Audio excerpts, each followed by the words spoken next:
हाय दोस्तों, फिर से एक बार स्वागत है आपका हिंदी क्लब में। सबसे पहले मैं ये क्लियर कर देना चाहता हूँ, मैं कोचिंग नहीं कराता आपके। मेरे पास कोचिंग करने के लिए नहीं आना है। केवल केवल मैं यूट्यूब पे मिलूँगा।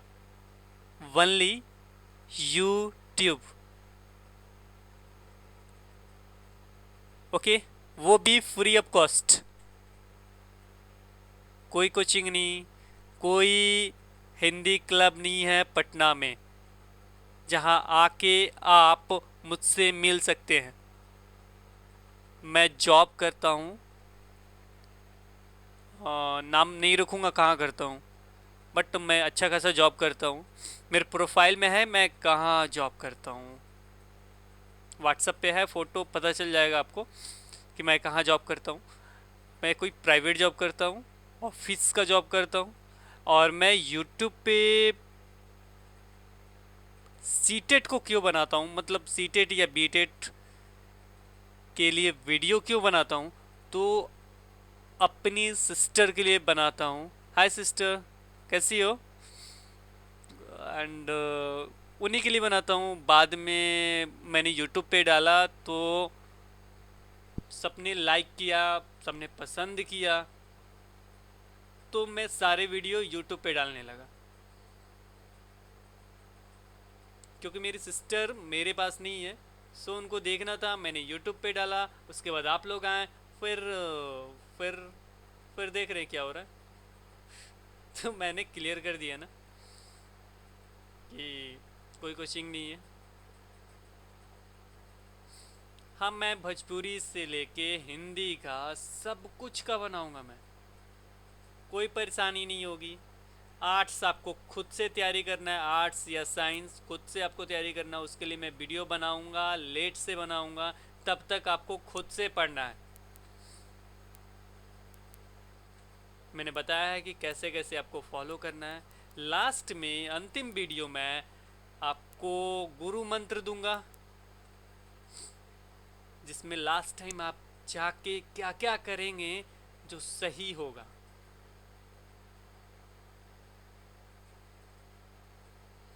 और उससे पहले एक दो वीडियो मेरा ज़रूर होगा मॉडल पेपर पे, लेकिन अभी नहीं, लास्ट में, सबसे लास्ट में। रही बात इंग्लिश की, तो इंग्लिश के मॉडल पेपर उससे संबंधित के लिए मैं बात कर रहा हूँ। एक टीचर है जो इंग्लिश स्पेशलिस्ट है, बट क्या करूँ मैं, वो इतना बिजी हैं कि बोलते हैं कि कैसे करूँ, कॉपी साइन हो रहा है अभी। मैंने बोला कर लीजिए। एक्चुअली कॉपी साइन हो रहा है, उसमें है। वो जैसे फ्री होते हैं तो बातचीत होती है, मैं मिलता हूँ तो कोशिश करूँगा कि उनका ऑडियो उठाऊँ, डाल दूँ। उन्होंने बोला मैं नोट्स डालूँगा, लेकिन बहुत बिजी हूँ। आज मैं ये हिंदी दिखाई दे रहा है, हिंदी को मैं सोच रहा हूँ कंप्लीट कर दूँ, हिंदी से कोई प्रश्न नहीं छूटे। और आप मेहनत कीजिएगा तो हिंदी में 20+ आएंगे। 20+, देखिए मैं बता देता हूँ। हिंदी में 20+, और साइकोलॉजी में 20+, भोजपुरी या आपका लोकल लैंग्वेज है जो अंग्रेजी की, अंग्रेजी का ठिकाना मैं नहीं लेता हूँ, अंग्रेजी का उनका है, तो वो मेरे से मिलेंगे। वो अभी कॉपी साइन हो रहा है तो उसमें नहीं लूँगा मैं। भोजपुरी और लोकल लैंग्वेज जो है उसमें 20+, 60 में 60 70 मान लीजिए, कुछ तो एबव आएगा ही। 70 80 90, यानी 20 नंबर आपको अपने सब्जेक्ट में लाना है। 20 25 या 30, कम से कम 30 तो ला ही सकते ना। 60 है भाई, 30 ले आ सकते हैं आप। उतना तो तैयारी आपके सब्जेक्ट पे होगा पक्का। तो 90 मार्क्स आपके पक्के। लेकिन अगर मैंने जैसे बोला वैसे सब्जेक्ट तैयार कर लेंगे, सब्जेक्ट 6 to 8 आपने पढ़ लिया, 9 10 को भी देख लिया, तो आपको अपने सब्जेक्ट में मैं कहता हूँ 45 आएगा, 45। इसमें 60% आपको मैं बता दूँ तो मनोविज्ञान होता है, 60% मनोविज्ञान होता है, मनोविज्ञान से क्वेश्चन आते हैं 60%। इसलिए मैं साइकोलॉजी पे ज़्यादा ध्यान देता हूँ, मनोविज्ञान पे ज़्यादा ध्यान देता हूँ। 60%, तो 60% अगर हो जाए तो आप तो ऐसे ही पास हो जाओगे। 60% ही तो लाना है, लेकिन और सब भी आपका अच्छा होना चाहिए। जैसे भोजपुरी में तो मुझे पक्का विश्वास है, आप भोजपुरी मूवी देखते हैं, समझ में आता है। तो मतलब ये नहीं कहता हूँ कि भोजपुरी मूवी देखो, ये मैं कभी नहीं कहूँगा। मैं खुद नहीं देखता हूँ भोजपुरी मूवी, मैं बोलता हूँ, लेकिन मुझे मुझे मतलब कभी कभी अच्छा लगता है, कभी अच्छा नहीं लगता है। बट मैं नहीं देखता हूँ, क्यों नहीं देखता हूँ अब मुझे नहीं मालूम। अब इस पर कमेंट मत कीजिएगा। आपको इसलिए कहता हूँ कि वो लैंग्वेज है, किसी भी लैंग्वेज, मैं भोजपुरी बहुत पसंद करता हूँ, घर पे भोजपुरी ही बोलता हूँ। कभी कभी मैं आपसे भी भोजपुरी बोल लेता हूँ, मुझे बहुत पसंद है। सबसे मीठी लैंग्वेज है तो भोजपुरी है, मीठी, सबसे मीठी। और इसीलिए कहता हूँ कि मीठी लैंग्वेज एक्सेप्ट करो, क्वालिफाई हो जाओ।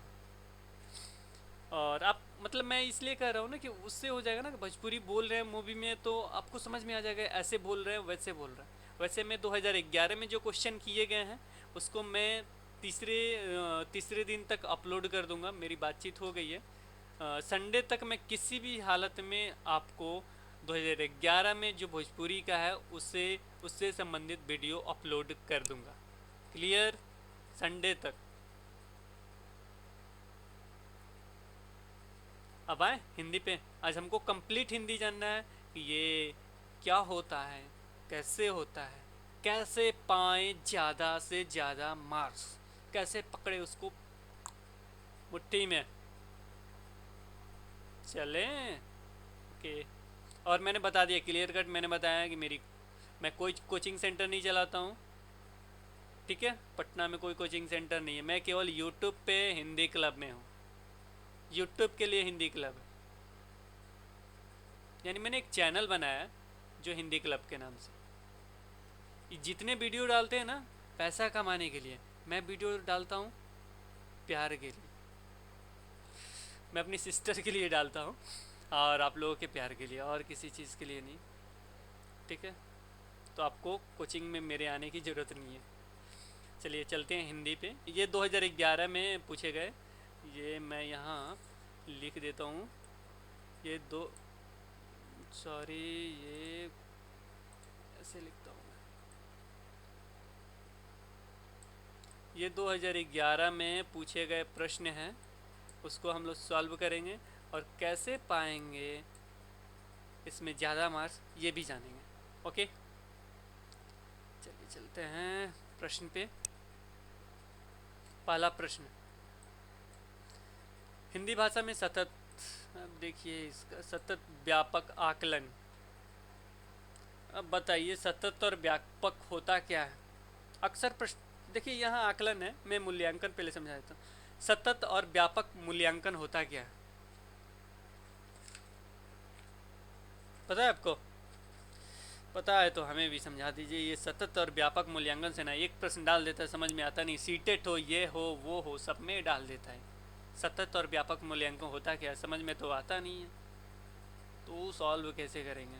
देखिए मैं बता देता हूँ आपको, आज के बाद कोई प्रॉब्लम नहीं होगी। सतत जब भी आएगा, व्यापक आएगा, उससे संबंधित क्वेश्चन आप हल कर लेंगे। आजकल जितने 1 to 5, 6 to 8, 1 to 5 जो भी हो रहा है, तो उसमें सतत एंड व्यापक मूल्यांकन होता है। ये होता क्या है मैं बता देता हूँ। सीखने की प्रक्रिया के अंतर्गत शैक्षिक और सह शैक्षिक, शैक्षिक भी शिक्षा से संबंधित जो पढ़ा रहे हो, और सह शैक्षिक भी यानी उससे संबंधित क्षेत्रों को नियमित रूप से आकलित करता है, सतत एवं व्यापक मूल्यांकन कहलाता है। जो आकलन है वो नियमित रूप से करते हैं, नियमित, डेली, वही सतत और व्यापक मूल्यांकन। नियमित रूप से, एक होता है ना कि 2 महीना के बाद मैं एग्जाम ले लूंगा, इतने दिन के बाद एग्जाम ले लूंगा, लेकिन सतत और व्यापक मूल्यांकन का अर्थ यही है, नियमित रूप से आकलन कर। क्लियर? कोई प्रॉब्लम? अब हिंदी भाषा हो, अंग्रेजी भाषा हो, मैथ भाषा हो, साइंस का भाषा, सॉरी मैथ का भाषा नहीं, मतलब कोई भी चीज़ हो, मैथ में हो या किसी भी चीज़ में हो, उसमें सतत और व्यापक मूल्यांकन, आकलन का अर्थ यही होता है, नियमित रूप से आकलन करना। ठीक है, अब आइए, अब इसके ऑप्शन काटते हैं। कैसे कैसे काटता हूँ मैं, तो बहुत तेज़ी से काटता हूँ। बच्चे क्या नहीं जानते हैं का उद्देश्य यह जानना है कि, उद्देश्य क्या है, नियमित रूप से। अब सबसे पहले कहते हूँ बच्चों को अगली कक्षा में ले जाए चाहे नहीं जाए, इसका तो ये तो होगा नहीं, डेली आप उसको अगली कक्षा में तो ले नहीं जाएंगे। बच्चे कैसे सीखते हैं, तो ये ऑप्शन भी लगभग ठीक ठाक लग रहा है। बच्चे क्या नहीं जानते हैं, अभी देखिए सभी नहीं है, एक को चूज करना हमको। बच्चे क्या नहीं जानते हैं, बच्चे कैसे सीखते हैं, बच्चे किस तरह की त्रुटियां करते हैं, इसमें सबसे 100% सही कौन लग रहा है, जो आप डेली।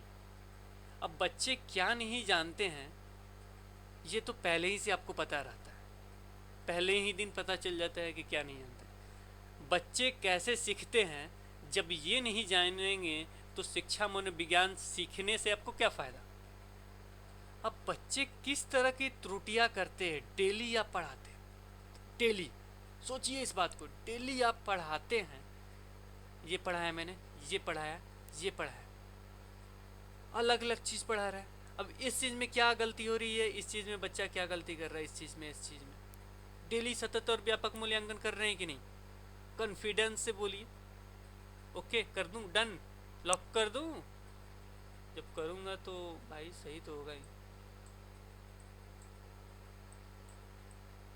ठीक है, अब चलते हैं दूसरे क्वेश्चन पे। ये थ्योरी से है, बच्चों में भाषा सीखने की जन्मजात योग्यता होती है। इस तरह के क्वेश्चन आएंगे, इसके लिए मैं कोशिश करूँगा कि आपको नोट्स एक बना के दे दूँ जिसमें सब हो। ठीक है, अक्सर कहीं कहीं से ये पूछ देता है, ये होता है बच्चों में सीखने की जन्मजात योग्यता होती है चौमसकी की। ओके, अब हम चलते हैं अगले क्वेश्चन पे।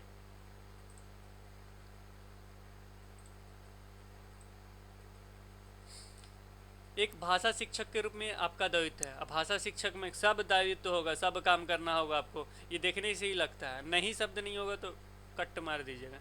जैसे यहाँ है, बच्चों को भाषा सीखने का समृद्ध वातावरण उपलब्ध कराना। समृद्ध वातावरण दीजिएगा ना भाई, दायित्व तो आपका बहुत कुछ, जब आप टीचर बन गए हैं तो उसका सब कुछ का विकास करना है, स्वांगीण विकास आपको करना है। बच्चों के सीखने के तरीके हम जानना ताकि उसके अनुरूप शिक्षण कार्य संपादित किया जा सके। गुड। बच्चों द्वारा की जाने वाली त्रुटियों का कारण, अब जो त्रुटि करता है उसका कारण की पहचान तो करेंगे, उपरोक्त से भी कर देता हूँ मैं। ठीक है, सही है, आगे चलता हूँ। बच्चे अपने समाज, संस्कृति, परिवेश में अर्थ ग्रहण करते हैं। जब ये शब्द आ जाए सामाजिक, समाज और संस्कृति से संबंधित आ जाए तो इसको हमको ठीक करना है। ठीक है, मैंने बताया था ठीक इसके पिछले वीडियो में। नैतिक से संबंधित आ जाए तो कोहलबर्ग को, संवेगात्मक से संबंधित आ जाए तो पियाजे को। पिछला वीडियो देख लीजिएगा, समझ में आ जाएगा। ओके, मैं चलता हूँ आगे।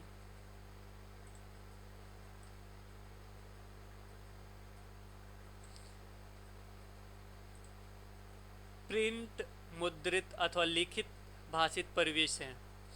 मैं आपको प्रिंट किया हुआ वस्तु दे दूं तो उससे क्या क्या सीख जाइएगा। अगर आप बोलना नहीं जानते हैं तो, पढ़ना नहीं जानते हैं तो क्या क्या सीख जाइएगा। चाहे बोलना नहीं जानते हैं, प्रिंट किया वो दे दूँ तो। बच्चों का मनोरंजन से संबंधित तो कभी कुछ होगा नहीं। ऊर्जा और समय आपको कभी नहीं बचाना है, बच्चे के लिए आप हैं, मैंने बताया था, दो काटा। अब एक और चीज़ है, भाषा सीखने में सहायक नहीं है, भाषा सीखने में सहायक है, इसी में से दो होगा। इस तरह का ऑप्शन आएंगे ना, एक हाँ एक ना, तो समझिए उसी में से ज़्यादा सही होता है। अब इसमें से या तो ये मारना है या तो ये मारना है।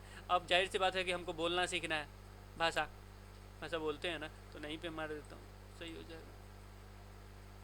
क्योंकि बोलने से संबंधित हो ना, प्रिंटेड से मुझे भाषा कैसे सीख सकता हूँ? भाषित परिवेश में, लिखित भाषित परिवेश, जहाँ लिख के केवल बताया जाए, वहाँ से भाषा सीख सकते हैं? सहायक है? नहीं है। आगे हम लोग चलते हैं।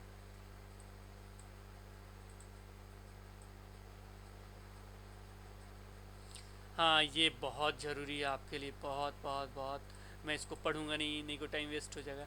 आपको ये प्रैक्टिस से ही आएगा, प्रैक्टिस। प्रैक्टिस कम से कम ये दो डेली 3 बनाइए, हिंदी का कम से कम 3 बनाइए, 50-60 बना जाइए। ये जितने अरिहंत में चाहे किसी और बुक में मैंने बोला है, प्रैक्टिस सेट में जितने हैं सबको बना डालिए, खुद ब खुद कॉन्फिडेंस आ जाएगा आपको। और ये डिफली मतलब बहुत जल्दी जल्दी आप टिक करेंगे। बहुत जल्दी जल्दी नहीं करना, सोच के करना है। जैसे मैं टिक कर देता हूँ इसमें कौन कौन सही हैं, बट ये आपको पढ़ के करना होगा प्लीज़, इसको आपको खुद से करना होगा। और ये तभी आएगा जब आप एक एक क्वेश्चन को डील करेंगे, एक एक क्वेश्चन को पढ़ेंगे। इसी में से होता है इसमें, बट जल्दी से देख के मत मार दीजिएगा, उसको देखना होता है। ये हो गया, आपकी कविता होगी, स्टार्टिंग में होगा, पूरक तमाम रचनाएं कही जा सकती है, कविता कहकर पाठ्यपुस्तक को शामिल किया गया। ओके,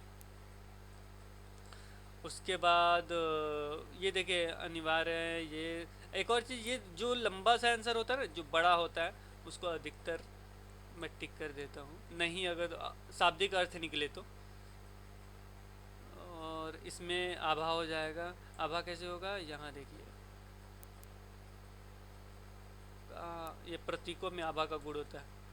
प्रतीकों में कौन सा गुण होता है, आभा का होता है। कुछ क्वेश्चन इसमें हार्ड देता है, जो आपका गलती होगा, एक हो सकता है, बाकी सब सही हो जाएगा।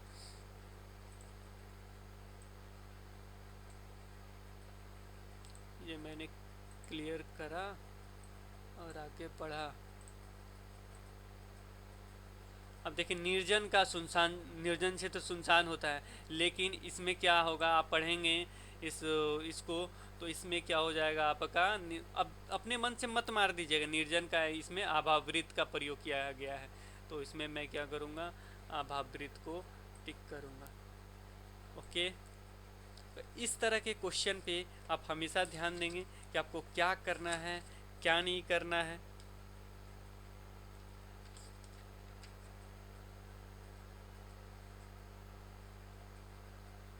अब मैं और इसको भी टिक करते जाता हूँ साथ में। इसका होगा ये, इसका मैंने ये बता दिया था। और व्याकरण शिक्षण, शिक्षण की, एक सेकंड इसको मैं बना लेता हूँ, फिर इस पे आता हूँ, क्योंकि इसको हमको बनाना है, पढ़ाना है।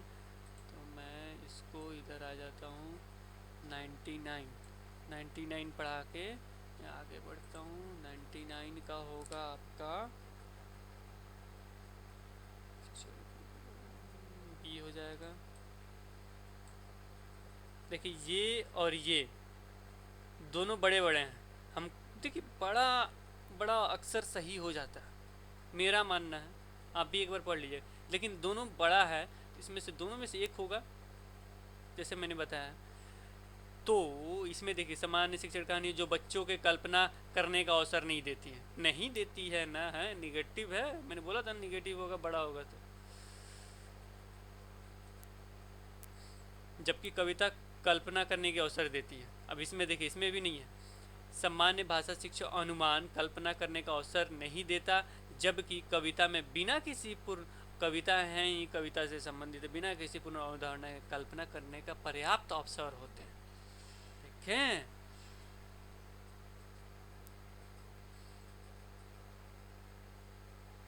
देखिए दोनों कितना सेम है। इस पे मैंने टिक करा। अब आते हैं इस पे, या पढ़िएगा, हमेशा बनाइएगा, तो हो जाएगा। इसमें होगा इस तरह का ऑप्शन का, इसमें होगा, इसको आपको ऐसे टिक नहीं करना है, इसमें पढ़ के टिक करना है, पढ़ के समझ के। ये आप 20-30 से कम मत बनिएगा, 20-30 बना लीजिएगा तो आपको समझ में आ जाएगा कैसे करना है, क्या करना है, क्या नहीं करना है। अब मैं आता हूँ यहाँ, व्याकरण शिक्षण की आगमन विधि में है। आप देखिए, आगमन में पढ़ा चुका हूँ और इसको बताना मैं उचित नहीं समझता हूँ। उचित है, आगमन है। देखिए मैं एक बार में टिक कर देता हूँ कैसे। आगमन है, आगमन निगमन में नियम होता है, कंठस्थ वगैरह तो करना ही नहीं है, पाठ्य पुस्तक का प्रयोग करना ही नहीं, इस तरह का तो मैंने बताया ही नहीं है। बट निगमन है तो नियम है, जब उदाहरण हो जाएगा। देखिए दोनों एक ही ऑप्शन है, एक ही, दोनों में से एक होगा। देखिए कितना सिंपल है टिक करना। आगमन की बात हो रही है, मैंने लिखवाया भी है उदाहरण से। देखिए 2011 का है, कितना आगमन निगमन से संबंधित प्रश्न है, आप देख सकते हैं। इसमें भी दिया, मैथ में भी था। मैंने बोला ना एक क्वेश्चन आएगा, जरूर आएगा, तो आएगा, 100% गारंटी। ये देखिए आगमन है तो आगमन को मैंने बोला कि उल्टा होता है निगमन से, मैंने याद भी कराया था नियम से उदाहरण। ये देखिए दोनों ऑप्शन भी सिमिलर है, नियम से उदाहरण की ओर जाते हैं, उदाहरण से नियम की ओर जाते हैं, दोनों सिमिलर, दोनों में से एक होगा, ये आपको पता है। यहाँ आगमन है, नी आगे नहीं है तो नियम तो होगा नहीं, नी आगे नहीं है तो नी यहाँ भी है तो ये तो होगा नहीं, तो उदाहरण से नियम की ओर जाते हैं। कट कीजिए ना, कुछ करना ही नहीं, काट कुट कुछ नहीं करना, कट। लेकिन नहीं शब्द जरूर देखेंगे। अगला क्वेश्चन, भाषा के आधारभूत कौशल। आधारभूत कौशल कैसे होते हैं? एक अंतर संबंधित होते हैं, विद्यालय में ही सीखे जाते हैं, ये कभी नहीं होगा। अंतर संबंधित नहीं होते, ये भी कभी नहीं होगा। अब वो देखिए यहाँ दो ऑप्शन दिया, अंतर संबंधित है, अंतर संबंधित नहीं होते हैं। आपको लग रहा है ना यहाँ दोनों में से एक होगा, बट यहाँ होगा ये एक क्रम में सीखे जाते हैं। ये भी चीज़ याद रखिए, कभी कभी ऑप्शन 2 देते हैं लेकिन ये होगा। इसका आधारभूत कौशल से, अंतर संबंधित से कोई लेना देना नहीं, इसका क्रम से लेना देना है। ओके, ये क्रम में सीखे जाते हैं। आधारभूत कौशल कैसे सीखे जाए? ये क्रम में, मैंने स्टार्टिंग में फर्स्ट वीडियो में बताया जाता है कि जो भी आप विकास करते हो एक क्रम में होते जाता है। क्रमिक शब्द यूज भी किया था, वो एक क्रम में सीखे जाते हैं।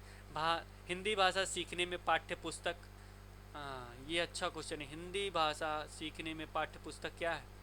साध्य है, संसाधन है, मात्र एक साधन है। इसको याद कर लीजिएगा। हिंदी भाषा सीखने में पाठ्य पुस्तक एक साधन है, एक साधन है, केवल केवल एक साधन। आगे बढ़ते हैं हम लोग।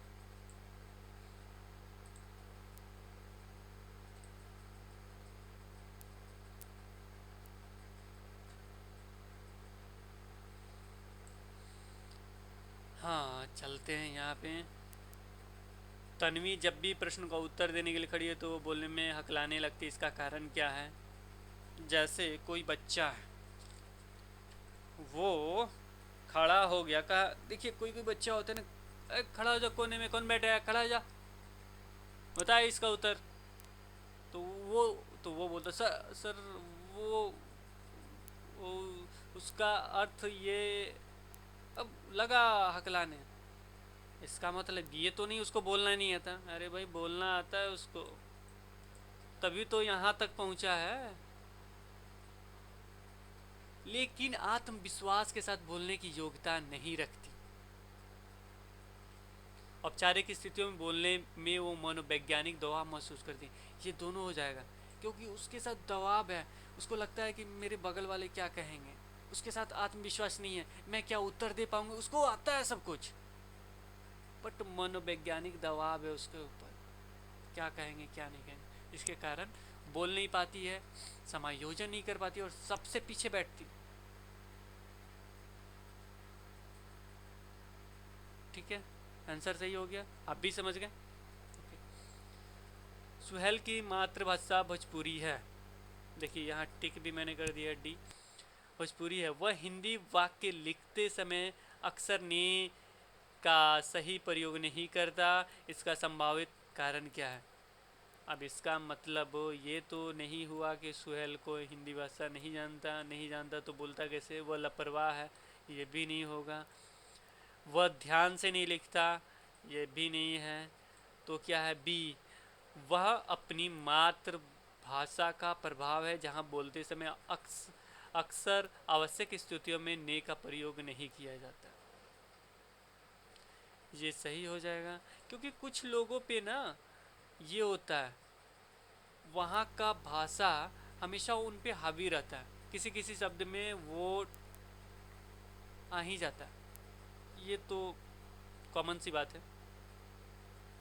बहुत जगह अलग तरह का टोन होता है, बहुत जगह छी छा करके बोला जाता है, वो कुछ भी बोलेगा वो उस शब्द में लग जाएगा, पढ़ाते समय या नहीं बोलते समय। इसी तरह इसमें ने शब्द का प्रयोग नहीं करता।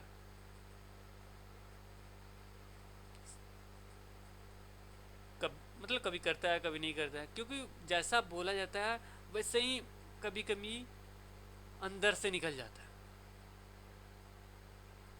इसमें कुछ और समझाना नहीं, चलते हैं आगे।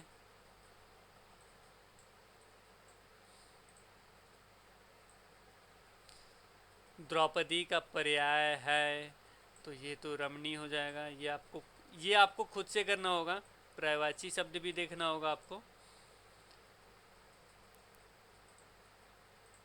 बहुत सारे पर्यायवाची शब्द हैं, बुक में मिल भी जाएंगे और उसको आपको टिक करना होगा। अब देखिए, कष्ट का सही सही शब्द है। सही शब्द इसमें कौन है? ईर्ष्या है। ये आपको आना चाहिए सही शब्द है, ये तो इतना जानते होंगे भाई, लिखना तो जानते होंगे ना आप। कष्ट का अर्थ है, कष्ट मिस क्या होता है ये भी आप जानते होंगे, दुख होता है। देखिए भोजपुरी लैंग्वेज में भी ऐसे ही आता है। रउआ का अर्थ है आप, ठीक है ना? कोई कोई शब्द दे देगा उसे क्या कहते हैं, तो ये भोजपुरी में भी आ सकता है। इसी तरह भोजपुरी में भी आता है, वो पैसेज दे देगा, उससे संबंधित क्वेश्चन रहेंगे और ये भोजपुरी में इस तरह के क्वेश्चन रहेंगे। कुछ क्वेश्चन आपके भोजपुरी में लिख देगा और कहेगा इसमें कौन सा कारक है बताइए। कारक मैंने पढ़ा भी दिया, उसका वीडियो भी है, उसको देख लीजिएगा। तो इस तरह के प्रश्न आएंगे, जैसे दो पहाड़ों के बीच खाली स्थान को क्या कहते हैं, अब बताइए भोजपुरी में क्या कहते हैं, हिंदी में क्या कहते हैं? घाटी ना। चलिए मैं हिंदी में यहाँ घाटी पे टिक कर देता हूँ। आगे बढ़ते हैं। यहाँ कष्ट का अर्थ दुख होता है। कष्ट मतलब दर्द होता है ना, तो दुख होता है ना। ज़्यादा उसका अर्थ मत लगाइएगा, दुख ही होता है, कष्ट मीन्स दुख।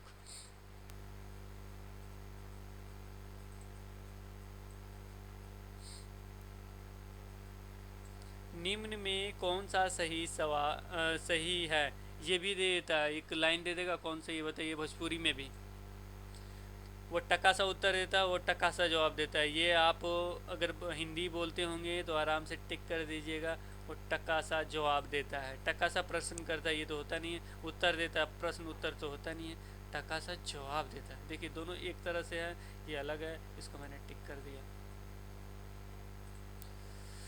आइए अब इधर आते हैं हम। आवरण में, हाँ ये मुझे पढ़ाना था, बहुत बहुत इम्पोर्टेंट है ये दोनों क्वेश्चन। मैंने पिछले ही बार प्रत्यय उपसर्ग के बारे में बताया था और एक शब्द डाला था, लेकिन मैं इन शब्दों को ढूंढ रहा था। आवरण में कौन सा उपसर्ग नया पद बनाया जा सकता है? जानते हैं आवरण एक होता है, आवरण एक होता है पर्यावरण। पर्यावरण सुने हैं शब्द, उसमें परी लगा देने से ना पर्यावरण बनता है, ठीक है। आवरण पर्यावरण। अब आवरण और परी में ऐसे भी क्वेश्चन है। पर्यावरण में मतलब आवरण में परी लगा देने से, परी उपसर्ग लगा देने से नया शब्द क्या बनेगा? पर्यावरण बनेगा। अब देखिए कैसे, ये देखिए अगला क्वेश्चन वैसे ही है। कल्पना और शिक्षा में एक प्रत्यय लगाने से ये उपसर्ग यानी पहले, प्रत्यय मीन्स बाद में, उप मीन्स पहले मैंने बताया था, याद करने का ट्रिक, उप मीन्स पहले, उप पहले हो गया। अब ये एक प्रत्यय यानी बाद में लगाने से, तो कल्पना में मैं बाद में लगाऊंगा, शिक्षा में बाद में लगाऊंगा क्या, एक, तो कल्पनाइक तो होगा नहीं, और काल्पनिक होता है। शिक्षा में एक लगाने से शैक्षिक हो जाएगा, क्या होगा, शैक्षिक। शिक्षिक कभी सुने हैं आपने, शिक्षिक नहीं ना होता है। कल्पना है तो काल्पनिक होता है, काल्पनिक नहीं होता है, काल्पनिक आपने सुना है कभी, नहीं, काल्पनिक होता है। शिक्षिक नहीं होता है, और शैक्षिक होता है, देखा भी होगा, मैंने बोला था देखा हुआ शब्द, कहीं देखा होगा, हाँ ऐसा देखा था, सुना हुआ शब्द, पर्यावरण, काल्पनिक, शैक्षिक, उसको हम टिक करेंगे। है ना मजेदार बातें, सही हो गया।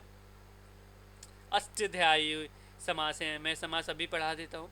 अष्टाध्यायी, अष्ट पहले होता है, मैंने पढ़ाया भी, एक वीडियो है मेरा हिंदी का।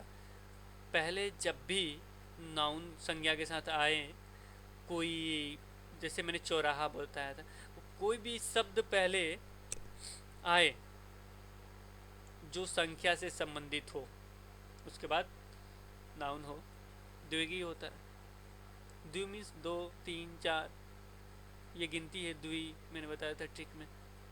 तो मैं इसको मारूंगा, अष्टाध्यायी।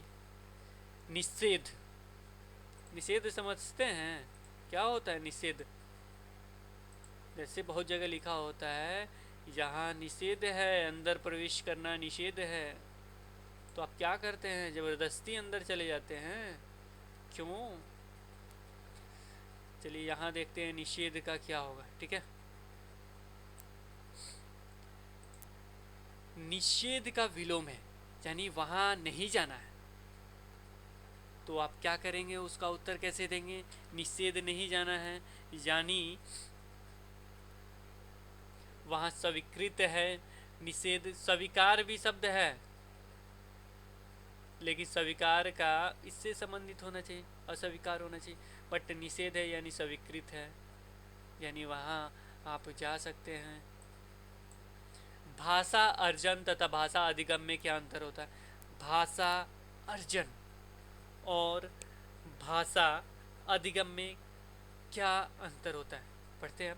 सहज एवं स्वाभाविक रूप से परिवेश के माध्यम से भाषा अर्जित की जाती है, हाँ परिवेश अच्छा हो, जबकि भाषा अधिगम प्रयासपूर्ण होता है। देखिए सहज और स्वाभाविक रूप से परिवेश के माध्यम से भाषा अर्जित की जाती है, भाषा अधिगम प्रयासपूर्ण होता है, यानी भाषा जो होता है, भाषा सीखना और भाषा अर्जन करना दोनों दो हैं, दोनों में ये तीन अंतर बताया गया है, ये तीनों समझ लीजिए, हो सकता है एक ऑप्शन दे दे, ठीक है। और ये बहुत ज़रूरी है, इसी में आपका चैप्टर ख़त्म हो जाएगा, भाषा अर्जन और भाषा अधिगम, भाषा सीखना और भाषा अर्जन करना। तो सहज और स्वाभाविक परिवेश की जब बात करें तो वो अर्जित की जाती है, लेकिन जब प्रयास हम कुछ कर देते हैं तो वो अधिगम हो जाता है, तो वो सीखना हो जाता है, ठीक है। भाषा अर्जन में अर्थ भी समाज से स्वतः ही प्राप्त होते हैं, वो आपका परिवेश स्वतः प्राप्त होंगे कि नहीं, समाज में जब जाते हैं तो ऑटोमेटिक मिलता है। भाषा अधिगम में जब आप सीखते हैं किसी चीज़ को, देखिए अर्जन करते हैं तो भाषा में स्वतः आपको मिलने लगते हैं, समाज में जाते हैं, परिवेश में जाते हैं तो आपको cut cut cut cut cut मिलते हैं। बट अधिगम करते हैं, सीखते हैं, तो आपको अर्थ कई बार सीखने पड़ते हैं, इसका अर्थ क्या होता है, बहुत कुछ सीखना पड़ता है, स्कूल जाना पड़ता है, बहुत कुछ करना पड़ता है ना, अधिगम में बोलना, पढ़ना, लिखना, सब कुछ करना पड़ता है, ठीक है। लेकिन अगर आप कहीं समाज में जाते हैं तो क्या करना पड़ता है, सुनना पड़ता है, बोलना पड़ता है, यही दो काम करना पड़ता है ना आपको अधिकतर, सुनो, बोलो, घूमो फिरो, तो भाषा से ये तो संबंधित नहीं है घूमो फिरो, बट सुनना। देखिए अगला ऑप्शन है भी, मैं बता रहा था एक्स्ट्रा ही, सुनना होता है, बोलना होता है, ये कौशल शामिल है, जबकि भाषा अधिगम अनेक बार सुनना होता है, बोलना होता है, पढ़ना होता है, लिखना होता है, चारों कौशल सीखने पड़ते हैं। ओके, तो मैं इसको सही कर देता हूँ। अब इससे संबंधित क्वेश्चन आएगा तो डील कर लीजिएगा। भाषा अर्जन भी समझ गए, भाषा अधिगम भी समझ गए, एक चैप्टर खत्म हो गया आपका यही। मनोविज्ञान का है ये, कहीं भी पूछा जा सकता, किसी भी भाषा अर्जन में से होता है।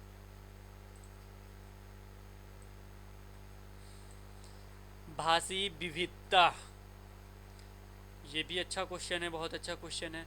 भारतीय कथाओं का सत्य है, मुझे किसी भी कथा उथा से नहीं, कुछ भी नहीं लेना देना। भाषा की कक्षा में एक संसाधन है, मुझे उससे भी कुछ लेना देना नहीं। अब दो गलत हो गया तो एक हटा दो।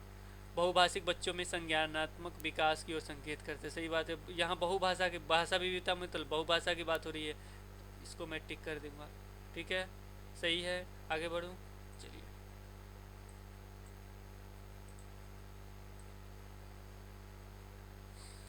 और 4 क्वेश्चन बच गए हैं, इसको मैं कंप्लीट करके चलता हूँ। मौन पठन का मुख्य उद्देश्य है। मौन पठन का मुख्य उद्देश्य है। क्या उद्देश्य है मौन पठन? मौन रूप से पढ़ रहे हैं। जैसे टीचर कभी कभी पहले करते थे, मन में पढ़ो, या घर पे टीचर को ऐसा कुछ नहीं करना है कि बोल दे मन में पढ़ो, खुद कहानी लेके पढ़ रहा है, ऐसा कभी नहीं करना है आपको। टाइम पास जाके स्कूल में नहीं करना है। लेकिन मौन पठन का उद्देश्य क्या होता है? कभी कभी करना पड़ता है मौन पठन। उसका मतलब होता है अंदर से गहन अध्ययन करना। इसमें है भी गहन शब्द। चलिए मैं इसको, चलिए जैसे शांति के साथ पढ़ना है, भाई शांति के साथ नहीं, अशांति के साथ कोई पढ़ता है क्या? सतही ढंग से पाठ खत्म करना, पाठ खत्म करने के लिए टीचर पढ़ाते हैं, चाहे पढ़ते हैं क्या जी? बिना बोले पढ़ने की कुशलता का विकास करना। थोड़ा सा अच्छा लग रहा है, गहन अर्थ ग्रहण करना। अब गहन अर्थ ग्रहण तो करना ही है भाई, सही बात है ना, तभी तो मौन पठन कर रहे हैं। पढ़ने से तो वही फायदा हो रहा है। अब कुशलता विकास करके क्या कीजिएगा? बिना बोले पढ़ने की कुशलता, कोई फायदा है? प्रैक्टिकल यूज है? बट अर्थ जब ग्रहण कर लीजिएगा तो हम प्रैक्टिकली यूज कर सकते हैं, और जो प्रैक्टिकली यूज कर सकते हैं, प्रयोग कर सकते हैं, वही तो है जिंदगी मेरी। मैं क्वालिफाई मार्कशीट लेके क्या करूँगा जब तक मैं टीचर ना बन जाऊं? वही चीज़ ये भी है, जब अपने लिए सोच सकते हैं तो क्वेश्चन में सोचिए। 4 हैं, 4 में एक ही सही होगा, लेकिन कौन सही होगा उसको मुझे ढूंढ के टिक करना है। 4 में 4 तो दिया ही है, एक ही ना मारना, एक ही सही है ना, तो मैं बाकी सब काट के एक पे तो मार ही दूंगा। तो मैं गलत क्यों मारूं, सही ही मारूंगा। इस तरीके से क्वेश्चन सोच के बनाइए, जरूर सही होगा। ओके, मैं आगे फिर से बढ़ता हूँ। निम्न में से कौन सा पठन का प्रकार नहीं है? द्रुत पठन नहीं होता, मौन पठन होता है मन में। अभी यहाँ हम लोग सीख गए, अर्थ पठन भी होता है, अर्थ भी सीख गए, अर्थ ग्रहण, सस्वर पठन भी होता है हिंदी में। उच्च प्राथमिक स्तर पर, ये आपको बताया भी होगा जब बीएड कर रहे होंगे तो, उच्च प्राथमिक स्तर पे भाषा शिक्षण का मुख्य उद्देश्य है। उच्च स्तर पे आप जाते हैं तो भाषा शिक्षण का मुख्य उद्देश्य क्या है? अब देखिए, इसमें से कैसे सही करेंगे? जब इस तरह के क्वेश्चन आएंगे तो उपरोक्त में से कोई नहीं तो नहीं होगा। 3 ऑप्शन दिया है, तीनों में से तो एक जरूर होगा। जब उद्देश्य की बात हो रही है तो या तो सभी होगा, नहीं तो उपरोक्त में से कोई नहीं होगा। एक काटा मैंने। प्रसिद्ध साहित्यकारों से परिचित कराना। अब किसी से परिचय कराना ना, प्रयोग में मुझे नहीं आता है। हिंदी भाषा की पाठ्य पुस्तक पढ़ाना। अब इस पाठ्य पुस्तक पढ़ाने से भाई प्रैक्टिकल नॉलेज हमको चाहिए, प्रैक्टिकल काम कर सकूं मैं। और वो भी जब मैं उच्च जाता हूँ, उच्च मतलब हाई स्कूल की तरफ आप ऊपर जाते हैं, मिडिल वगैरह होते हुए, तो प्राइमरी से होते हुए, तो शिक्षण का मुख्य उद्देश्य क्या है? तो साहित्यिक विद्याओं का से परिचय, व्याकरण नियम सीखना। सीखेंगे तभी तो सब सही से ही होगा। इसीलिए तो आप सीख रहे हैं, व्याकरण अधिनियम में पढ़ाने जा रहा हूँ, क्यों? इसी के लिए। ये थे 120 क्वेश्चन, हमने सबको बना दिया। अब हम लोग आगे भी पढ़ेंगे, क्योंकि ये कंप्लीट हिंदी का वीडियो है। इसका बाद मैं इससे संबंधित वीडियो शायद ही बनाऊंगा या नहीं बनाऊंगा। तो ये 2 घंटे का हो, 3 घंटे का हो, 4 घंटे का हो, लेकिन मैं आज हिंदी ख़त्म ही कर दूंगा। ओके, तो मेरे साथ जुड़े रहिए, पूरा वीडियो देखिए, तभी आप क्वालिफाई होंगे, अच्छे मार्क्स आएंगे। इतना पढ़ाने के बाद मुझे लगता है आपको बहुत कुछ समझ आया होगा, बहुत कुछ क्लियर भी हो गया होगा। आइए एक बार मैं ऊपर से नीचे देख लेता हूँ, आपको क्या क्या बताया था मैं, ये सब आप देख लीजिए। ये मैंने इस पे बताया था, किस पे? हाँ, ये आपको खुद से करना है, मैंने बता दिया पहले ही। ये डेली करना है, नहीं किए ना तो आप ही सोचिएगा क्या होगा आपका। डेली करना ही है आपको हिंदी का। डेली डेली बनाइए ना, 10 से 15 डेली तो आपसे नहीं होगा, 1-2 डेली बनाते इसे। ये डेली बनाना है यार। ऊपर लिखा हुआ नीचे टक टक टक टक आंसर करना, पढ़िए समझिए आंसर कीजिए, पढ़िए समझिए आंसर दीजिए, पढ़िए समझिए आंसर दीजिए। इससे आपको 5 क्वेश्चन निश्चित ही सही हो जाएंगे। तो 5 और कम हो गया ना। धीरे धीरे मैं सब कुछ क्लियर करते जाऊंगा। आपका 90 तो एक फिक्स लाऊंगा मैं, 110 110 फिक्स कर दूंगा। 110 आपका आ सकता है, तो मान लीजिए आप थोड़ा सा मेहनत ज़्यादा कर देंगे तो 120 पहुंच जाएंगे। 120 पहुंचेंगे ना तो पॉइंट 2 बढ़ जाएगा। 5 से ऊपर जाएंगे तो 2 पॉइंट बढ़ जाएगा। जैसे में अगर 104 तक लाते हैं तो आपको मिलेंगे 2, 110 लाते हैं आपको मिलेंगे 4, 120 लाते हैं तो आपको मिलेंगे 6। इस तरह के पॉइंट बढ़ते हैं, जो आप इसके बारे में बाद में बताऊंगा। पहले क्वालिफाई हो जाइए, उसके बाद अच्छे मार्क्स के साथ। और इसके बाद मैं बता रहा था, हाँ, सतत व्यापक मूल्यांकन से एक प्रश्न रहेंगे ही, रहते भी हैं। तो ये मैं बता दिया कैसे होते हैं। डेली डेली डेली डेली नहीं, नियमित, वही डेली, नियमित रूप से आकलन करते रहना ही सतत व्यापक मूल्यांकन एक, जो डेली क्या करते हैं, त्रुटि करते हैं ना किसी भी टॉपिक पे। और इसमें एक और आकलन शब्द आया है कि 2 क्वेश्चन मैं सोच रहा था कि आपको समझा देता तो बहुत अच्छी बात थी। अब 2 क्वेश्चन कौन कौन से हैं, जैसे में एक कभी कभी आता है क्वेश्चन, सीखने के लिए आकलन। कुछ सीखने के लिए आकलन अभिप्रेरणा को बढ़ावा देता है। जो सीखने के लिए आकलन जो करते हैं वो किसको बढ़ावा देता है? अभिप्रेरणा। तो अभिप्रेरणा क्या होता है, मैंने बताया था ना। कुछ जैसे मैं कुछ काम कर रहा हूँ, जैसे मुझे बच्चों से काम लेना है, तो क्या करता हूँ मैं, कुछ प्राइज कुछ मिठाई दे देता हूँ, कुछ खिला देता हूँ। उसके अंदर आता है कि मैं ये काम करूँगा ना, ये चीज़ मिल जाएगा हमको। ये सर हैं, चाहे जो ये व्यक्ति हैं बहुत अच्छे हैं, भैया हैं बहुत अच्छे हैं, ये चीज़ हमको दे देते। तो वो हुआ अभिप्रेरणा। ओके, तो इसमें भी जब इसमें मैं बात कर रहा था सीखने के लिए आकलन, तो ये अभिप्रेरणा को बढ़ावा देता है। अभिप्रेरणा यानी जब सीखने के लिए आकलन करते हैं हम लोग, तो वो अभिप्रेरणा लगाने के लिए बढ़ावा देता है कि लगा दीजिए, और थोड़ा बच्चे में आ जाएगा कि और सीखेगा वो, और तेज़ी से अच्छे से सीखेगा। जैसे बहुत सारे स्टूडेंट हैं, उनको प्राइज मिलता है, तो क्या होता है, और बच्चे देखते हैं कहते बहुत अच्छा था, हम भी थोड़ा मेहनत कर दिए होते ना, तो आज हम भी स्टेज पे जाके ना मेरे लिए भी तालियां बजती। उनके मन में भी कुछ जगता है कुछ करने का। तो ये होता है अभिप्रेरणा। एक और मैं बताता हूँ, विद्यालय आधारित आकलन। आकलन शब्द आया इसलिए मैं बता रहा हूँ। विद्यालय संबंधित आकलन रचनात्मक, ऐसा आएगा प्रश्न, जैसे सीटेट में आया हुआ था 2014 में, उसको मैं बता रहा हूँ। विद्यालय आधारित आकलन क्या होता है? विद्यालय आधारित आकलन रचनात्मक प्रतिपुष्टि उपलब्ध कराते हुए सीखने में संवर्धन करता है। यानी विद्यालय आधारित आकलन करते हैं तो रचनात्मक प्रतिपुष्टि यानी कुछ करने वगैरह से संबंधित वो देता है, कुछ बनाने, कुछ रचना करने। से संबंधित, क्योंकि विद्यालय आधारित है ना, पूरा विद्यालय से संबंधित है, तो कुछ एक्स्ट्रा बनाना ही है, रचना करना ही है, उससे संबंधित होता है। ये थे आपका हिंदी। टोटल क्वेश्चन मैंने डील कर दिया है, हिंदी के 30 थे, मैंने 30 को डील कर दिया, 90 से 120। आपको कोई परेशानी नहीं हुई। अब आगे बढ़ते हैं और हम इसकी विधियाँ देख लेते हैं जल्दी जल्दी, और साथ में इसके बाद व्याकरण देख लेते हैं हम लोग।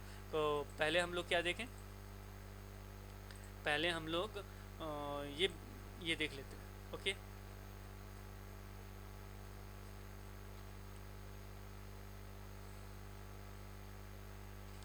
इसमें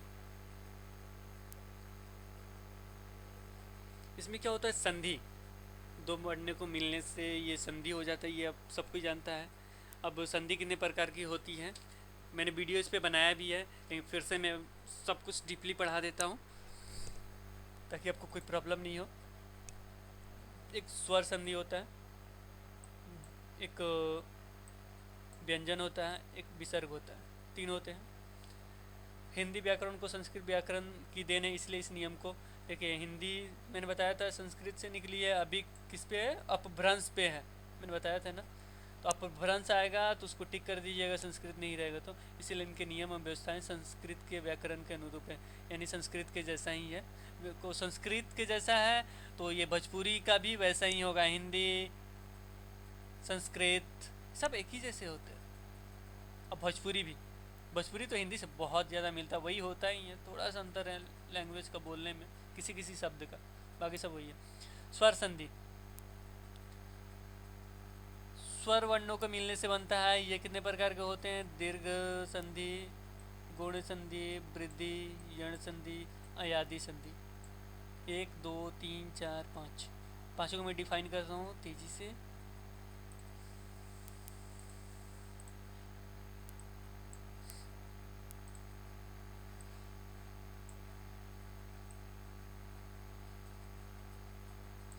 स्वर संधि, स्वर संधि के साथ स्वर वर्णों के संयुक्त होने से होते हैं, ये मैंने बता दिया।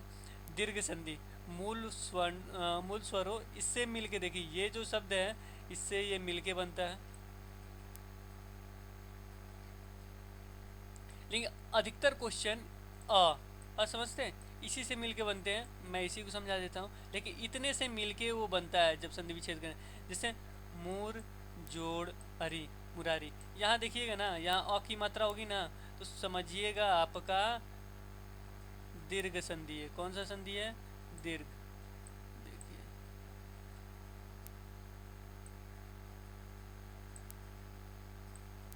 अ से मिलके बना। कुछ होते हैं ई से संबंधित भी होते हैं, देखिए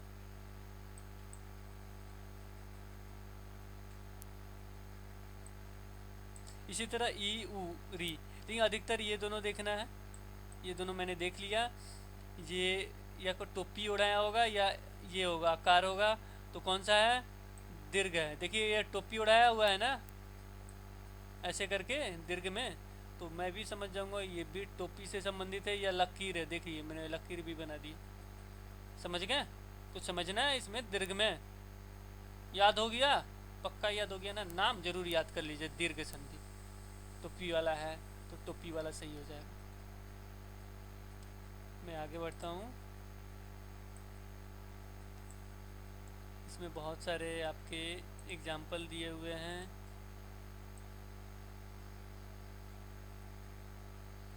गुण संधि, गुण संधि में क्या होता है, ये इतने सारे मिलके बना होता है, इतने सारे से मिलके बना होता है। इसमें देखिए ये एक है ना, ये एक ऊपर रहेगा हमेशा,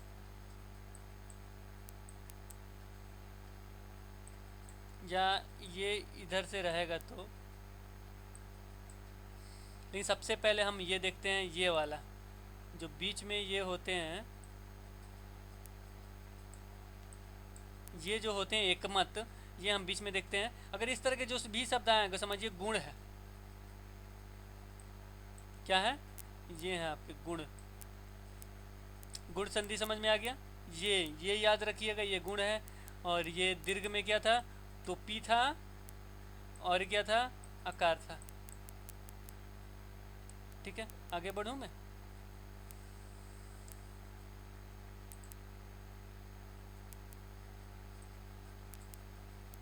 आपका आज संधि क्लियर ही कर देता हूँ, संधि समास सब। अब आता है वृद्धि की बात, थोड़ा वृद्धि हो जाए। वृद्धि संधि,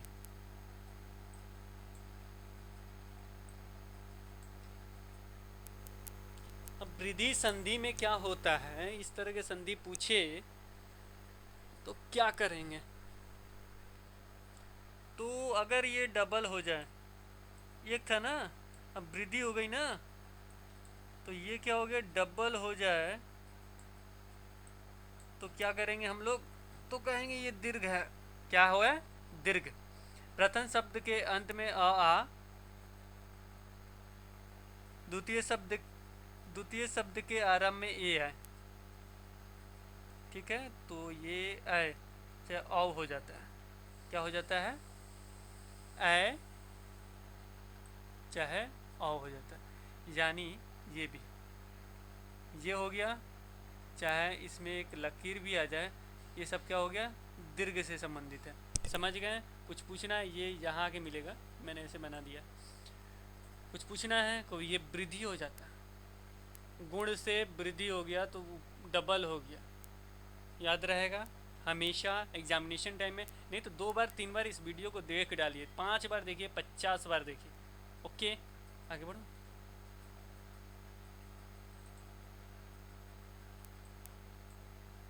ऐसा मत कहिएगा कि सर आपने ना ट्रिक नहीं बताया, केवल याद ही कराना बताते हैं, ऐसा कभी नहीं करता हूँ मैं, ट्रिक जरूर बताऊँगा। यण संधि, यण मतलब जानते हैं, कुछ शब्द होते हैं वो आधा होते हैं। इसको समझना तो बहुत आसान है। ये देखिए, इसमें कौन कौन से आधा होते हैं वो भी मैं दिखा देता हूँ, इसमें लिखा है कि नहीं, नहीं तो मैं लिख के बता दूंगा। उन्होंने जब आ ई उ हर्ष स्वनि अंश सहयोग से बनते हैं, इसमें य देखिए ये आधा होता है, व आधा होता है, और र आधा होता है। और ये लीजिए, ये तब भी मैंने आधा कर दिया। ठीक है, ये सब आधा होंगे,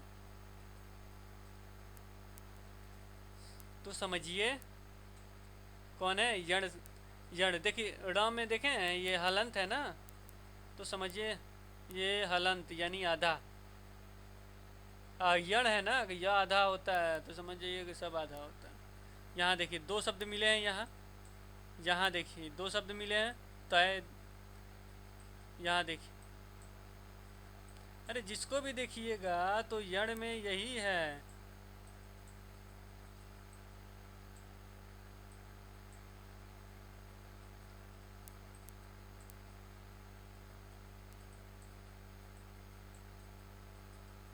देख लिए, सब में आधा है कि नहीं है।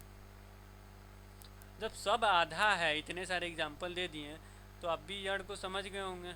कुछ करना है, कुछ भी नहीं, एक बार बस मेरा वीडियो देखना है, बाकी तो सब टिक्की कर दीजिएगा। संधि से एक भी क्वेश्चन गलती से दे दे तो आप तो 100 में 100 मार दीजिएगा, पक्का ना। देगा ही, ये क्वेश्चन रहेगा ही, पिछली बार नहीं दिया था लेकिन इस बार देगा। अयादी संधि, अयादी ये विशेष रूप के होते हैं, स्पेशल होते हैं। देखिए उदाहरण, नयन, संधि विच्छेद करने के लिए भी दे दे तो आप हमेशा तैयार रहिएगा। नयन होता है नयन का गायक होता है, भो अन का भवन होता है, पवन का पावन होता है, पवित्र का पवित्र होता है, नौइन का नाविक होता है। ये देखिए 3 अक्षर के हैं, सब 3 ही अक्षर हैं, ज़्यादा नहीं है। देखिए सब स्पेशल है, नयन, गायक, भवन, पावन, पवित्र, नायक, ये सब याद कर लीजिएगा, ये स्पेशल होते हैं। स्पेशल कौन होते हैं, तो ये स्पेशल होता है आपका अयादी। ठीक है, अयादी क्लियर हो गया।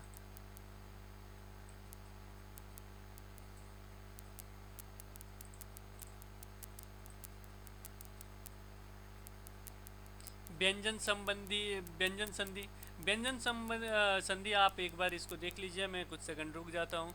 कुछ खास नहीं, उसमें व्यंजन से मिलके बनता है। ये जो दो प्रकार के ये होता है सच्युत्य संधि, ये होता है सट्टुत्व संधि, ये जसत्व संधि। ये अक्सर क्वेश्चन इससे नहीं आता है, व्यंजन से संबंधित होता है। जो चवर्ग हो गया तो उससे संबंधित हो गया, ये आपका टवर्ग से मिलके बनता है, ये आपका तीसरा व्यंजन हो जाता है। तीसरा व्यंजन से ये अंतस्थ होते हैं, नासिक से होते हैं, इससे मिलके बने होते हैं। उदाहरण ये है, देख लीजिए आप, रुक के आप वीडियो देख लीजिएगा, ये बहुत ज़रूरी नहीं है। अक्सर शायद ही एक क्वेश्चन दे देने को नहीं देता। वैसे भी संधि से एक भी क्वेश्चन नहीं था, जैसे हमने देखा था। इस बार हो सकता है एक हो, तो कोई संधि से क्वेश्चन होना बहुत ज़रूरी होता है। संधि, समास, समास से तो एक क्वेश्चन था, तो समास पढ़ना बहुत ज़रूरी है, ये क्वेश्चन रहेगा ही। तो समास हम लोग पढ़ना चालू करें। देखिए, ये देखिए, संक्षेपीकरण अष्टाध्यायी दिया है। पहला ही सदिश प्रक्रम दो या दो से अधिक शब्दों के नए संयोग से रचना होती है। इस दौरान प्रत्यय संयोजकों का लोप हो जाता है। समास विषय प्रवेश के पूर्व कुछ इसमें लोप हो जाता है। आइए देखते हैं। समास ये है, समास पद ये है, पूर्व पद ये है, उत्तर पद ये होता है, समास विग्रह ये होता है, प्रधान ये होता है। समास होता है संक्षेपीकरण की प्रक्रिया। समास पद क्या होते हैं? समास की प्रक्रिया से बना शब्द, वो समास पद का। पूर्व पद जिन पदों में समास होता है उनमें से पहला शब्द। उत्तर पद जिन शब्दों में समास होता है उनमें से बाद वाला शब्द, यानी दूसरा। समास विग्रह समस्त पदों को अलग करने की प्रक्रिया होती है। प्रधान प्रथम और उत्तर पदों में से प्रभावी पक्ष जिसका प्रभाव दूसरे शब्द पे पड़ता है वो प्रधान यानी मेन होता है। ठीक है। समास मूल रूप से 4 होते हैं। उनके विभाजन का आधार प्रधान पक्ष, तदनुसार प्रथम पद प्रधान समास, अव्ययी भाव उत्तर पद प्रधान समास। ठीक है। आइए उसके हम एक एक को देख लेते हैं। अव्ययी भाव क्या होता है? प्रथम पद के रूप में अव्यय होने पर जो समास होता है उसे अव्ययी भाव कहा जाता है। अव्यय का अर्थ है ऐसा शब्द जो कभी किसी भी स्थिति, वचन, काल, पुरुष, लिंग कुछ भी आ जाए अनुसार नहीं बदलता है। किसी भी स्थिति में वो आ जाए तो नहीं बदलता है। अव्यय के रूप में प्रथम पद होने से समस्त पद भी अव्यय हो जाता है। इसी कारण इस प्रकार के समास का नाम अव्ययी भाव है। भाषा में अव्ययी भाव समास का प्रयोग क्रिया विश्लेषण के रूप में होता है। क्रिया विशेषण के रूप में होता है। अव्ययी भाव का हमेशा प्रयोग क्रिया विशेषण होता है। क्रिया विशेषण क्या होता है? जो क्रिया की विशेषता बताए। जैसे वो प्रतिदिन काम करता है, काम करना, वर्क क्या हो गया? क्रिया। प्रतिदिन क्या हो गया? विशेषण हो गया। क्रिया विशेषण मतलब क्रिया की जो विशेषता बताए उसे क्रिया विशेषण कहते हैं। बेशक वह रोज खाता है, वह बेशक रोज खाता है, ये भी वही कर रहा। भरपेट खाता है, जो क्रिया की विशेषता बताए। याद हो गया? ये याद हो गया ना? वही वाह। अब किसी भी चीज में लड़की भरपेट खाती है, बदल रहा है। ये प्रतिदिन बदलेगा, जन्म में बदलेगा, यथाक्रम बदलेगा, चाहे नाउन हो, प्रनाउन हो, चाहे कुछ भी हो, नहीं बदलेगा। चलिए आगे बढ़ते हैं हम लोग।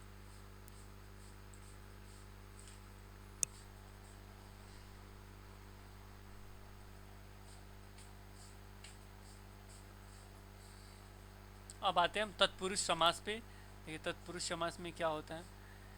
तत्पुरुष समास को इतना सारा लिखा है, आप इसको एक बार देख लीजिए, मैं कुछ लाइन में उत्तर दूंगा।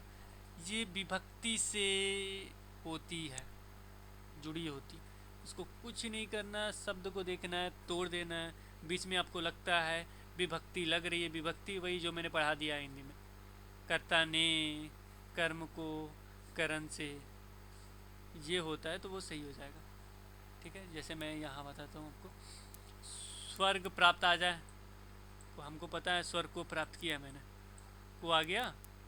रेल यात्रा, रेल से यात्रा किया मैंने। तुलसी रचित, तुलसी द्वारा रचित। देख रहे हैं सबका अर्थ कुछ ना कुछ निकल रहा है, विभक्ति लग रहा है कुछ, तो ये तत्पुरुष हो जाएगा। सब पे देखेंगे तो वही आएगा। संबंध तत्पुरुष का के की ये होता है ना, ये आपादन से अलगाव हो गया। अलगाव कैसे? पथ से भ्रष्ट, पथभ्रष्ट जो होता है पथ से भ्रष्ट होता है।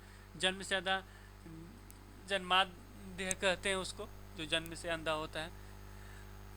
राजा का पुत्र को राजपुत्र कहते हैं, तो उसका मतलब क्या हुआ? राजा का पुत्र है। गंगा जल को गंगा का जल। नीति कुशल को नीति में जो कुशल होता है। कार्य चतुर किसको कहते हैं? कार्य में जो चतुर होता है। देखिए एक एक में सब में विभक्ति लगा हुआ, और जिसमें विभक्ति लगा हो, में पर का के की जो भी लगा हो, तो समझिए क्या है वो? तत्पुरुष है।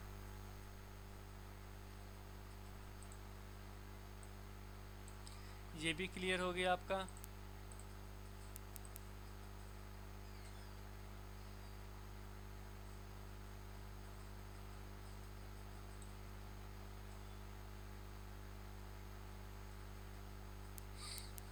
अब तत्पुरुष में ही बहुत सारे को रखा जाता है, जैसे नय, नय तत्पुरुष।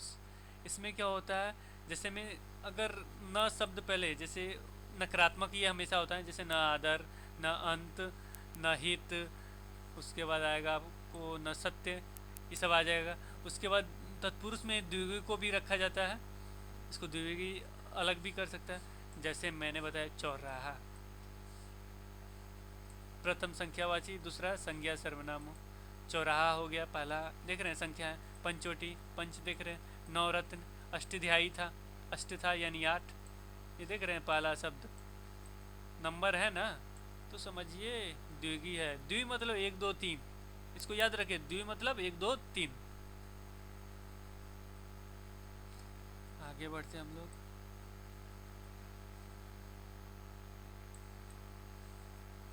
कर्म धारे तत्पुरुष समास।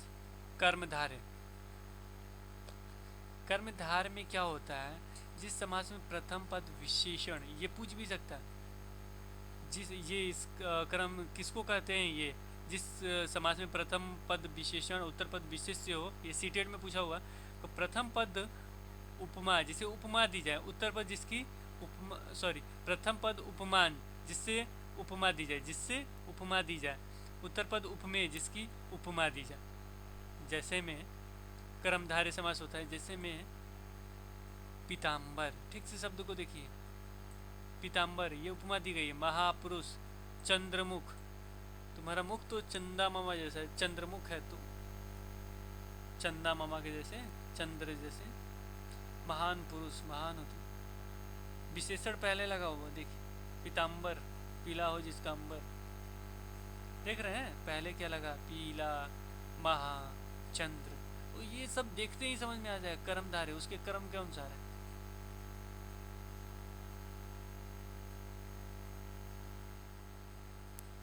तत्पुरुष में सब पुरुष से संबंधित होगा, ठीक है ना। लेकिन तत्पुरुष में ये मैंने बता दिया आपको, काके की लगा होगा वो स्पेशल तत्पुरुष है, जिसमें नंबर लगा हो वो आपका द्विगु है। कर्मधारय समझ में आ गया, जिसमें ये हो, पीताम्बर, महा, यानी पहले प्रथम पद विशेषण हो, विशेषता उसकी बताए। द्वंद्व समास, द्वंद्व समास तो बहुत जरूरी है, बहुत इंपॉर्टेंट। दोनों पद समान होते हैं और बीच में माइनस का साइन होता है, देख रहे हैं। राम लक्ष्मण दोनों बहुत जरूरी हैं। गुरु शिष्य दोनों इम्पोर्टेंट, गुरु भी शिष्य भी, ये भी बहुत इम्पोर्टेंट है। ये समास इतना समझ में आ गया। कुछ पूछना? द्वंद्व, द्वंद्व में न लगा हो ना बीच में, द्विगु और द्वंद्व हमेशा याद रहे। द्वि, दु मतलब इधर से टोपी होगा द्वि पे, तो समझिए 1 2 3 है। और द में वह होगा, बीच में न होगा, बीच में न होगा ना, तो समझिए माइनस है, ना मतलब माइनस, तो ये द्वंद्व समास हो जाएगा। चलिए आगे बढ़ते हैं। बहुब्रीहि समास, ये अक्षर इससे प्रश्न आते हैं, इससे भी आते हैं। बहुब्रीहि समास हमेशा एक बाहरी पद होता है, हमेशा कुछ अलग कर देता है। जैसे पीले हैं वस्त्र जिसके, पीताम्बर। दस है आनंद जिसके, दशानंद, अलग शब्द निकल गया ना। दशानंद यानी रावण जिसको कहते हैं। लंबोदर किसके लिए कहा गया, गणेश जी के लिए। लंबा है उधर जिसका, ये सब हमेशा अलग होते हैं। उसको देखिए, याद कीजिए, याद किया समझ लीजिए, दोबारा वीडियो देखिए नहीं समझ में आता है तो। उपसर्ग प्रत्यय, उपसर्ग जो पहले लगते हैं और सार्थक हो वही होता है। देखिए इतने सारे उपसर्ग हैं, उपसर्ग मैंने आपको बता भी दिया है। ये संस्कृत के उपसर्ग हैं। प्र लगता है, प्रा लगता है, अप लगता है, सम लगता है, अनु, अव, निस, दूर। इसको देख लीजिए आप, कुछ नहीं करना है। उपसर्ग से क्वेश्चन रहेगा, इससे अधिक नहीं रहेगा। अब मैंने ट्रिक भी बता दिया कैसे क्या होगा। वी, यानी, अधि, अपि, अति, सु, उत, अभि, प्रति, परि, उप। आप इस वीडियो को रोक रोक के देख लीजिएगा।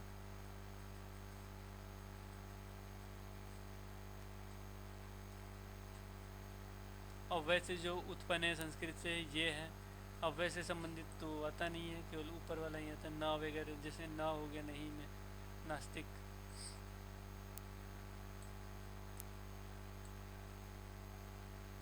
उपसर्ग पहले लगते हैं और आपका प्रत्यय बाद में लगते हैं।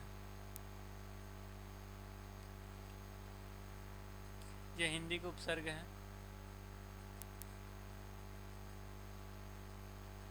अब आगे प्रत्यय जो बाद में जुड़ते हैं अथवा शब्द के पीछे जुड़कर अर्थ में परिवर्तन लाते हैं, वो क्या कहलाता है, प्रत्यय कहलाता है। अब ये कृदंत प्रत्यय हो गए, ये सब प्रत्यय से संबंधित प्रश्न आ सकते हैं। ये प्रत्यय लगाने से क्या बनता है, लेकिन हमेशा याद रखिएगा। जैसे त्यज, त्यज शब्द हमने नहीं सुना है, ई इसमें प्रत्यय लग जाएगा तो क्या बनेगा, त्यजी तो होगा नहीं, त्यागी बन जाता है। हमेशा याद रखिएगा, वो शब्द देखा हुआ सुना हुआ हो। तेजी कहीं सुना है, नहीं त्यागी सुना है, उसको मैं टिक कर दूंगा। तद्धित प्रत्यय, बुद्धिमान में बुद्धि में मान लगाने से बुद्धिमान बन जाता है। ज्ञान में वांचा व तुप लगाने से क्या बन जाएगा, ज्ञानवान। प्राण में इनी लगाने से प्राणी बन जाएगा। जैसे प्राणी, प्राणी नहीं हो गए, प्राणी हो जाएगा, ठीक है। वेद में एक लगाने से वैदिक हो जाएगा। गुरु में तो लगाने से गुरुत्व हो जाएगा। ये सब समझने की बातें हैं, मैंने समझा दिया कि कैसे करना है आपको। स्त्री प्रत्यय है, स्त्री प्रत्यय भी बहुत ज़रूरी होता है। मान लीजिए स्त्रीलिंग बनाना हो तो कैसे बनाते हैं, आचार्य तो आचार्या हो जाएगा। प्रथम को स्त्रीलिंग कैसे बनाएंगे, प्रथमा हो जाएगा। शिक्षक को शिक्षिका कर देंगे, नायक को नायिका कर देंगे, यशस्वी को यशस्विनी कर देंगे, मनस्वी को मनस्विनी कर देंगे, कुमार को कुमारी कर देंगे, तरुण को तरुणी कर देंगे। स्त्रीलिंग भी पूछेगा तो इस तरीके से बना सकते हैं, ठीक है। ये थे आपके उपसर्ग प्रत्यय संधि समास, यानी आपके टोटल क्लियर हो गए व्याकरण। अब आते हैं इस पे आने से मुझे एडजस्ट करना होगा। इधर कुछ कट रहा है,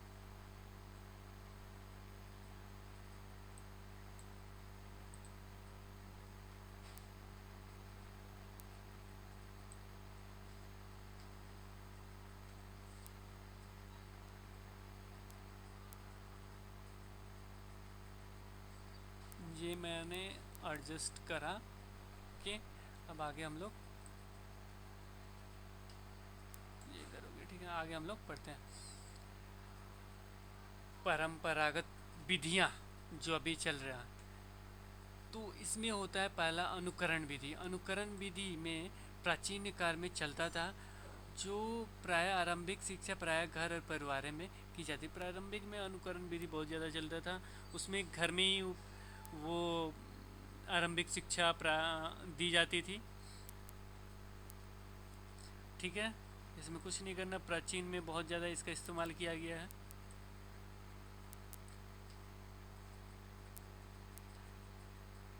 आज व्याख्या विधि। व्याख्या विधि क्या होता था? गुरुकुलों में आचार्य शिष्यों कंठस्थ किए गए भाषा व्याकरण सूत्रों को व्याख्या करते हैं। जो भी वो लोग कंठस्थ करते थे उसकी व्याख्या करते थे, जिसको हम लोग व्याख्या विधि के नाम से आज जानते हैं। प्रश्नोत्तर विधि क्या है आपका? जो भी कंठस्थ किए गए हैं व्याख्या और अभ्यास के दौरान प्रस्तुत तथ्यों के विषय में जिज्ञासा का होना स्वाभाविक होता है। इस समय समन प्रश्नोत्तर के माध्यम से किया जाता था, जिसको प्रश्न और उत्तर देना ही प्रश्नोत्तर विधि है। प्रयोग विधि। अब हमने अनुकरण किया, फिर उस अनुकरण पे व्याख्या किया। व्याख्या करने के बाद हमने प्रश्नोत्तर कर लिया। प्रश्न उत्तर करने के बाद अब उसके दो होते हैं। तो दो कौन कौन से होते हैं? प्रयोग विधि होता है और दूसरा होता है उदाहरणों। प्रयोग विधि होता है और प्रस्तुत उदाहरणों की मीमांसा होती है। सॉरी, प्रयोग विधि होता है, दूसरा सहसंबंध विधि होता है। दो होते हैं प्रयोग विधि। अब उसको अलग अलग तोड़ के इसमें समझाया। प्रयोग विधि जैसे उसको प्रयोग करना, प्रयोग करने में बहुत सारे होता है, जैसे उदाहरण प्रस्तुत करके प्रयोग करते हैं हम लोग। प्रस्तुत उदाहरणों की मीमांसा करना। मीमांसा मतलब व्याख्या, तुलना, विश्लेषण करना जो भी उदाहरण है। उसके बाद नियम बताते हैं। ठीक है, समझ गए प्रयोग कैसे करते हैं? उदाहरण द्वारा प्रयोग करके दिखा देंगे। अब जो भी प्रस्तुत उदाहरण है उसके मीमांसा कर देंगे। मीमांसा मीन्स का होता है व्याख्या करना, तुलना करना, विश्लेषण करना। उसके बाद नियम बता देंगे। ठीक है, प्रयोग विधि। सहसंबंध विधि। सहसंबंध विधि, इसमें संबंध स्थापित करते हैं। कहाँ आ गया सहसंबंध? ठीक है, इस विधि के अंतर्गत व्याकरण का शिक्षण विशेष रूप से न करके अन्य पाठ्य विषयों के अध्यापन के दौरान प्रसंग वश आए नियमों की व्याख्या की जाता है।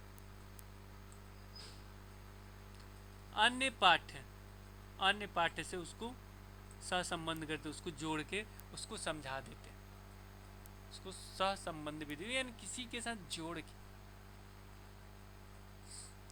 ठीक है, आते हम निगमन विधि। निगमन विधि मैंने अच्छे तरीके से बताया आपको। यह विधि काफ़ी पुरानी और संस्कृत व्याकरण के शिक्षण में परंपरागत रूप से प्रयुक्त होती है। इसके अंतर्गत विद्यार्थियों को सर्वप्रथम व्याकरण के नियम बताया या कंठस्थ कराया जाता है, उसके बाद उसको व्यवहारिक रूप में उसका प्रयोग किया जाता है। समझ गए? उदाहरण स्वरूप प्रोजेक्ट चार्ट चैम्पर्ट के माध्यम से विद्यार्थियों की क्रिया को परिभाषित करना, उसके उदाहरण ये मैं बता दिया हूँ। विश्लेषण विधि भी मैं समझा दिया हूँ, संश्लेषण विधि भी बता दिया हूँ। मैं देख रहा हूँ और क्या है। वैसे आपको यहाँ मैं रोक देता हूँ, विश्लेषण देख लीजिएगा आप। ओके, और मैं यहाँ जाके रोक देता हूँ, संश्लेषण भी आप देख लिए। वही ये सेम है।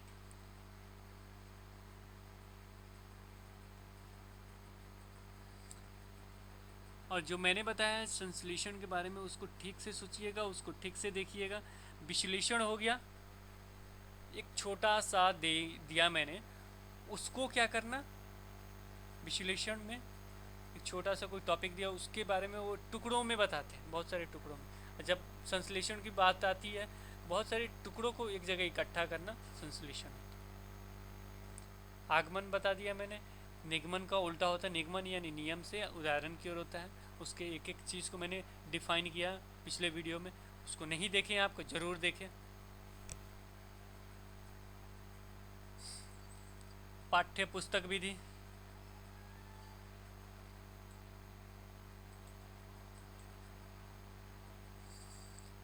ये पाठ्य से संबंधित होती है।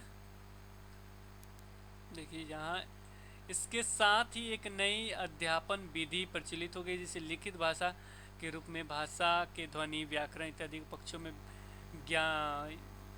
ज्ञान कराया जाता था। उन्हें भाषा समझने और व्यक्त करने के लिए पठित लिखित भाषा के प्रयोग में भी दक्ष किया जाता था, जिसको हम लोग पाठ्य पुस्तक विधि के नाम से जानते हैं। शिक्षक क्या करते थे, इन पुस्तकों को पढ़कर या विद्यार्थियों से पढ़वाकर विषय वस्तु का ज्ञान कराते थे, जिसको हम लोग पाठ्य पुस्तक विधि कहते हैं। ये थे पुराने। अभी मातृभाषा शिक्षण में नवीन विधियाँ कौन कौन सी है, आइए इसको भी देख लेते हैं। कीडनगार्टन प्रणाली, ठीक है, इससे अक्सर प्रश्न आते हैं सीटेट में। फ्रोबल जो 1782 से लेके 1882 में थे, ये जर्मनी के थे। उनका मानना था कि जिस प्रकार एक बीज में वृक्ष बनने का सामर्थ्य नहीं है, तो ठीक उसी प्रकार प्रत्येक बालक में पूर्ण मनुष्य के रूप में विकसित होने की फितरत होती है। बहुत सारे आप स्कूल देखे होंगे, कीडनगार्टन प्रणाली पे होगा। इस विधि का प्रतिपादन किसने किया था, फ्रोबेल ने किया था। अब इसमें क्या होता है, इसके बारे में जानना बहुत ज़रूरी है। ये 1837 में एक स्कूल खोला और 1839 में उसे कीडनगार्टन नाम दिया गया। इसका अर्थ होता है बच्चों का बाग। बच्चों को एक माली की तरह सींचा जाता है, बस इसका यही अर्थ। गीत गाती और रचना वगैरह का इसमें सुझाव दिया जाता है। देखिए यहाँ लिखा भी है, इसके लिए उन्होंने तीन साधनों गीत, गति और रचना का सुझाव दिया। ये बालक स्वाभाविक गतिविधियाँ हैं और उद्देश्यपूर्ण इस्तेमाल करके ज्ञान और कौशल की प्राप्ति का उपकरण बनाया जाता है। कीडनगार्टन की प्रणाली के सिद्धांत आप देख लीजिए, इसको कुछ है नहीं, सिद्धांत वगैरह तो नहीं आता है। एकता का सिद्धांत है आपका, ज्ञान के प्रकटीकरण का सिद्धांत, स्वतंत्रता का सिद्धांत होता है, आत्मक्रिया का सिद्धांत होता है, खेल द्वारा सीखने का सिद्धांत होता है, खेल द्वारा सीखें। बस यही उसमें पढ़ना था, कीडनगार्टन किसने किया था, उसमें क्या होता है और कीडनगार्टन का मतलब क्या होता है। कीडनगार्टन ये बच्चों का बाग, गार्डन को गार्डन पढ़ेंगे। कीडन मतलब कीड बच्चा, बच्चों का बाग, समझ गए। फ्रोबेल बहुत अच्छा था। इतना काफ़ी है आपके लिए, इतना डीपली नहीं जाएंगे।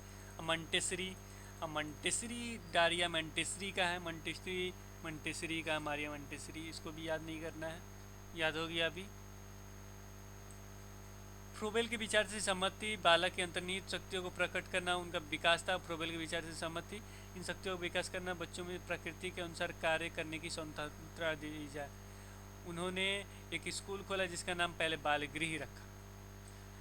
इस विद्यालय में 6 वर्ष के बालकों का ज्ञान, कर्मेंद्रियों, कुशलता के विकास के लिए शिक्षित करने का विधि का विकास किया जाता है। आज यह विधि आज मंटेसरी शिक्षा प्रणाली के नाम से जानती है। आज भी बहुत जगह देखो मंटेसरी स्कूल में पढ़ती है वो, जब वो पढ़ता है। किसका है, मंटेसरी। कीडनगार्टन किसका है, फ्रोबेल का। मंटेसरी किसने खोला, मंटेसरी ने, मारिया मंटेसरी ने। इसका पहला नाम क्या था, बालगृह। वो बालकों को घर जैसा वातावरण उपलब्ध कराना चाहती थी।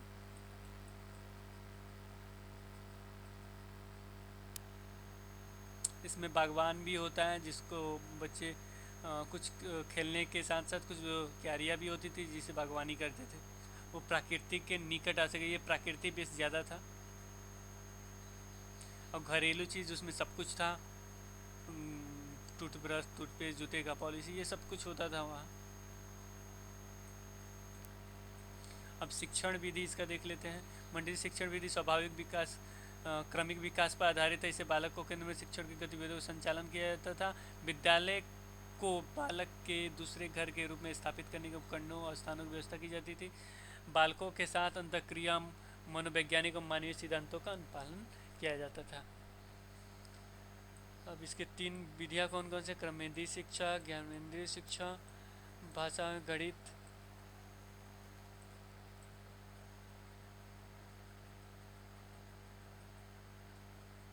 इसको आप देख लीजिए, कुछ खास नहीं है। एक ही दो क्वेश्चन आएगा जो मैंने आपको टॉपिक वाइज बता दिया किसका था, क्या होता है उसमें।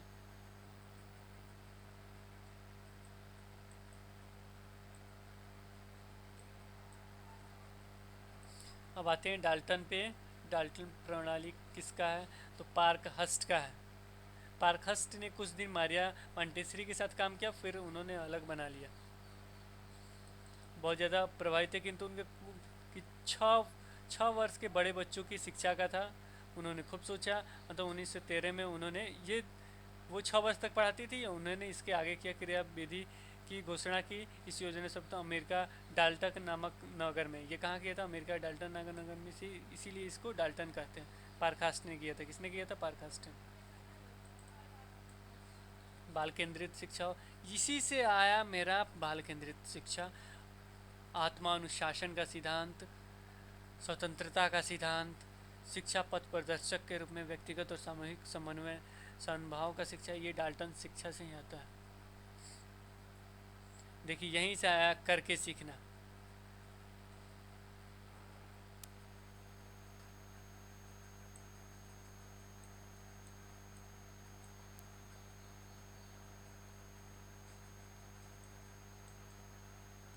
ओके, इससे ज़्यादा ये महत्वपूर्ण नहीं है। और भी देखते हैं कहाँ कहाँ है। अगर आपको टाइम है तो रोक के इसको वीडियो को देख सकते हैं, बट ज़्यादा ज़रूरी नहीं है। आप और भी सब्जेक्ट पढ़ना है, आपको तैयारी करना है। विधि से तो बस विधि केवल पूछता है।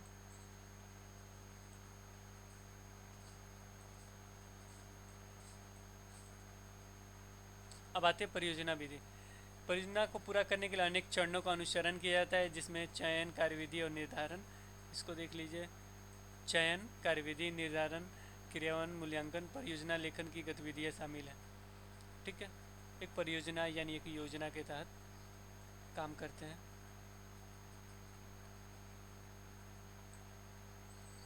बस यही है, इसमें काफ़ी है इतना समझना। कार्यविधि पे होता है, कार्यविधि कोई होता है योजना पे, उसका क्रियान्वयन स्टूडेंट्स करते हैं।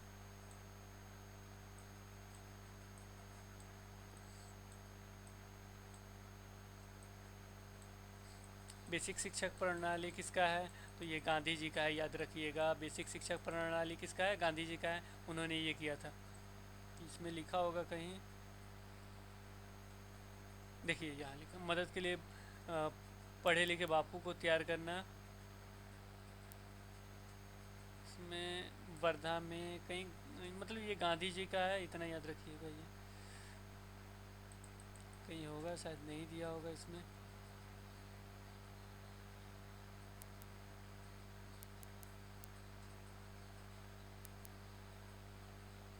महात्मा गांधी,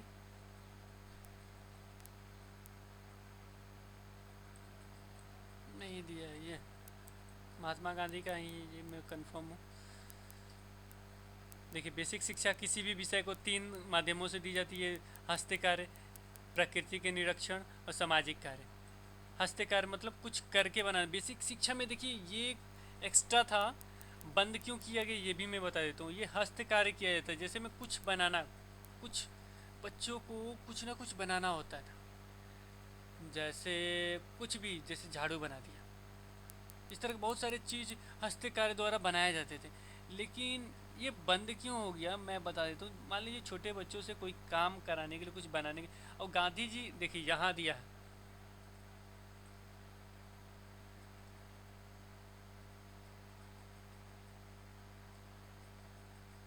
है ना, गांधी जी का नाम, उन्हीं के द्वारा ये बेसिक शिक्षा को आगे बढ़ाया गया था।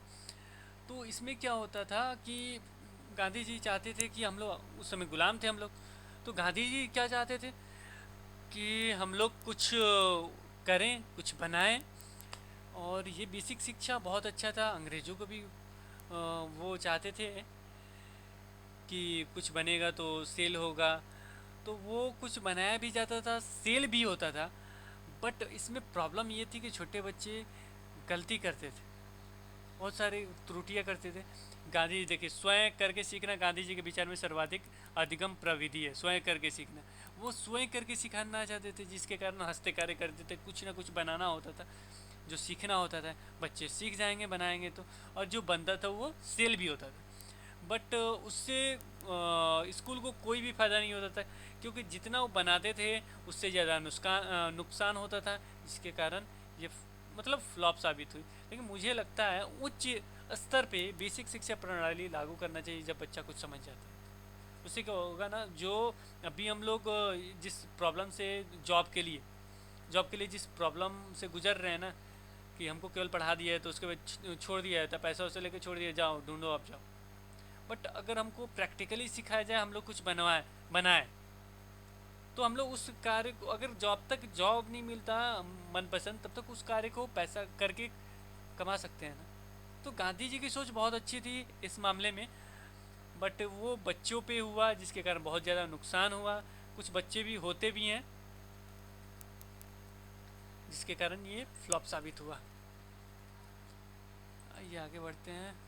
हस्तकार्यों के माध्यम से शिक्षण, प्रकृति निरीक्षण के माध्यम से शिक्षण, सामाजिक कार्यों के माध्यम से शिक्षण, ये होता है। भाषा शिक्षण प्रविधि के बेसिक शिक्षण का मूल्यांकन। अब खेल विधि आता है, प्ले वे।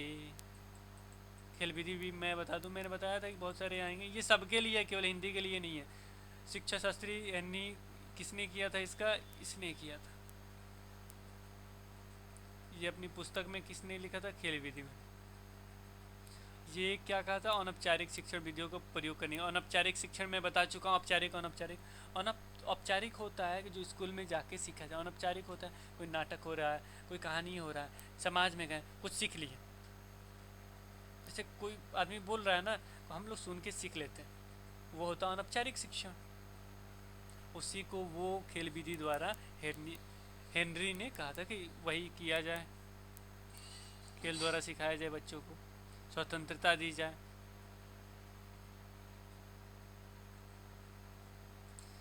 ये हो गया आपका। अब आते हैं अप्रत्यक्ष विधि पे।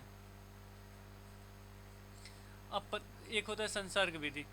बालक घर या बाहर जिन लोगों के संपर्क में जाते, संपर्क में जाते हैं, उनकी भाषा शैली शब्दावली अपना लेते हैं। जिसके भी साथ जाते हैं, तो इस विधि को भाषा ज्ञान संसर्ग व्यवहार अथवा अनुकरण विधि के नाम से जाना जाता है। समझ गए। आते हैं कुछ क्वेश्चन संसर्ग विधि से। तो ये होता है कि जिसके संपर्क में रहेंगे उस तरह के सीखेंगे, उसको संसर्ग कहते हैं, अनुकरण कहते हैं। संसर्ग अनुकरण एक शब्द है, याद रखिएगा। संसर्ग यानी जिसके संपर्क में रहते हैं। अब आते हैं अप्रत्यक्ष विधि। इससे भी क्वेश्चन आ सकता है, अप्रत्यक्ष क्या होता है। इस विधि के अंतर्गत बालकों को, मैंने कोई सब्जेक्ट पढ़ा रहा तो उसमें अप्रत्यक्ष विधि था, इसलिए मैं विधि टोटल क्लियर कर रहा हूँ। उसमें जो स्पेशल होता है वो उतना बता देता हूँ जितना आपको चाहिए। इस विधि के अंतर्गत बालकों को सर्वप्रथम द्वितीय भाषा के मूल ध्वनियों, शब्दों, वाक्यों की रचना, व्याकरण का ज्ञान कराया जाता है। इसी क्रम में मातृभाषा के शब्दों, वाक्यों के साथ द्वितीय भाषा के शब्द और वाक्य बताए जाते हैं। द्वितीय भाषा के व्याकरण का ज्ञान भी मातृभाषा के व्याकरण के माध्यम से कराया जाता है। इस प्रणाली के अंतर्गत पहले से अधिकृत मातृभाषा के माध्यम से द्वितीय भाषा के शुद्ध स्वरूप का ज्ञान कराया जाता है। इस प्रकार सीखी हुई भाषा की शब्दावली अपेक्षाकृत ज़्यादा शुद्ध और परिष्कृत होती है। उस पर किसी अन्य भाषा की शैली और लहजे का भी प्रभाव नहीं पड़ता। किंतु दूसरी ओर इस प्रणाली में पुस्तकीय और अनुकरण की प्रधानता में कारण विद्यार्थी द्वितीय भाषा के अनौपचारिक और स्वतंत्र पक्ष में दक्ष नहीं होते। जब वो स्वतंत्र रूप से दक्ष हो जाएंगे, प्रयोग में दक्ष हो जाएंगे, उसको हम लोग क्या कहेंगे, प्रत्यक्ष विधि। दोनों एक दूसरे के उल्टा होता है।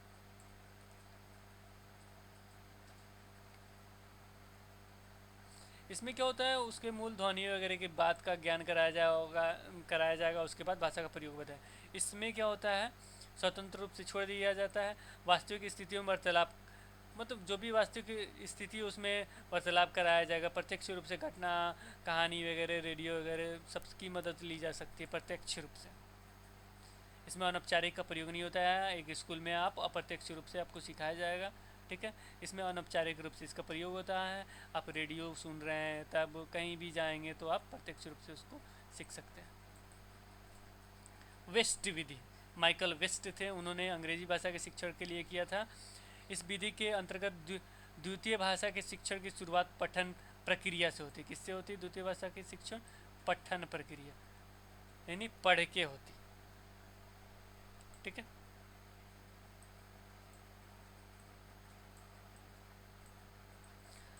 अभिक्रमित अनुदेशन, इसको भी मैं कंप्लीट कर देता हूँ। भाषा शिक्षण की अनुदान विधियों का अभिक्रमित अनुदेशन का स्थान ग्रहण है। इसका किसने किया? बीएफ स्किनर ने। अभिक्रमित अनुदेशन आपका लिशन भी होगा, जब पढ़ाया गया होगा तो उसमें बताया गया होगा बीएड करते समय। अभिक्रमित अनुदेशन किसने किया था? बीएफ स्किनर ने किया था। लर्निंग का स्टेप बताया था उन्होंने, प्रोग्राम लर्निंग स्टेप।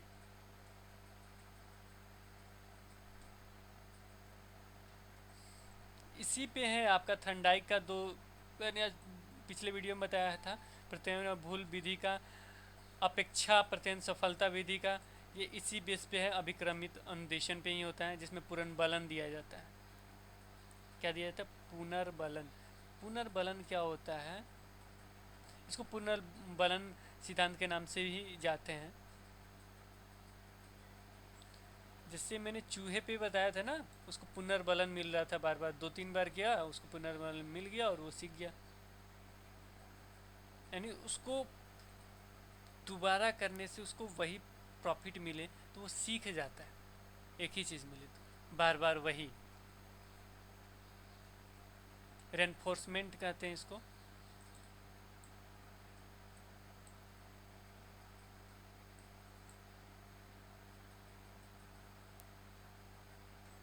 इसको मैं धीरे धीरे लेके जा रहा हूँ, इसको आप देख लीजिए। कुछ है नहीं कुछ इसमें, क्योंकि एग्ज़ाम। अब इसके सिद्धांत हैं, सिद्धांत कौन कौन से हैं देख लीजिए। इससे संबंधित क्वेश्चन ना के मात्रा में आते हैं, सीटेट में भी जल्दी नहीं आता है।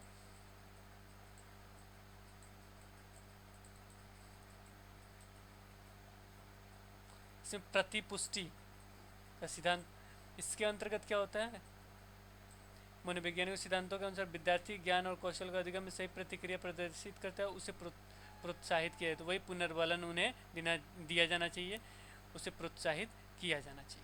यही प्रतिपुष्टि होता है, रेनफोर्समेंट जिसको कहते हैं। ये पुनर्बलन का सिद्धांत। शिक्षण अधिगम प्रक्रिया में पुनर्बलन तात्पर्य किसी संदर्भ में संदर्भ को प्रकांतर से पुनः स्पष्ट करना, पुनः उसे स्पष्ट करना।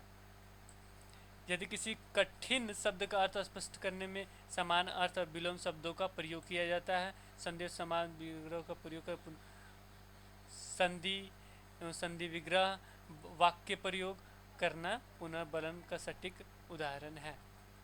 समझ गए? थोड़ा सा अंतर है इसमें। इसमें क्या कहता है? प्रोत्साहित किया जाता है, इसमें उदाहरण द्वारा उसको स्पष्ट कर दिया जाता है, वो स्वयं का मूल्यांकन कर सके अभिक्रमित अनुदेशन में। अब इसमें इससे ज़्यादा कुछ ज़्यादा नहीं है।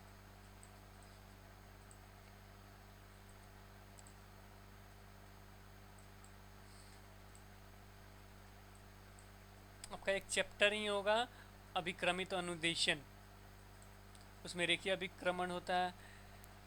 रेखीय अभिकरण में क्या होता है? एक लाइन में होता है। जैसे सर्वनाम हो गया, सर्वनाम से संबंधित दोष क्या है, सर्वनाम के कितने प्रकार होते हैं, ये रेखीय होता है एक रेखा में। अब ये 6ठी से 8वीं तक चलता है, शाखीय रेखा।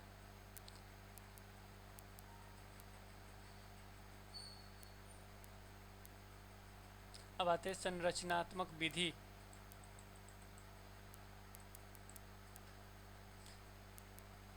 भाषा शिक्षण को सरल, सहज, स्थिर, स्थायी बनाने के लिए नए माध्यमों का उपायों, शोध, प्रयोग, विश्लेषण वर्तमान समय की मांग बन गया है। शिक्षण तकनीकी में मनोवैज्ञानिक सिद्धांत के अंतर्गत सभी प्रकार के विद्यार्थियों और विषयों के शिक्षण के लिए अनेक तकनीकी विधियों का संकल्पना आई है, ये हम अच्छी तरीके से जानते हैं। संरचनात्मक पद्धति के अंतर्गत वाक्य को भाषा की प्राथमिक और प्रधान, देखिए वाक्य को कई माने गए। इसका सिद्धांत है कि शब्द नहीं अपितु वाक्य भाव संप्रेषण माध्यम है। वो उसी को कहते हैं संरचनात्मक विधि। वाक्य से संबंधित होता है।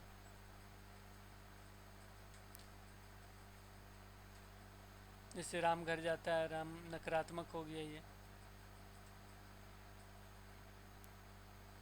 वाक्य के प्रयोग से होता है, इसका परिभाषा हो गया, आप इसको देख लीजिए। ये हैं विधियाँ। जो मेन विधि है मैंने उसको समझा दिया है, जिससे प्रश्न आते हैं। ये विधियाँ केवल समझने के लिए हैं। आप इसको लास्ट तक वीडियो देख लीजिएगा।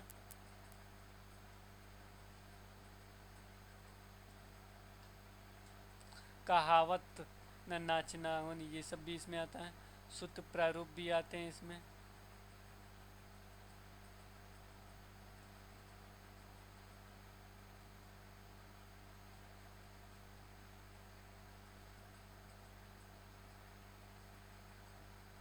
इसका उपयोगिता क्या है इसको देख लीजिए एक बार।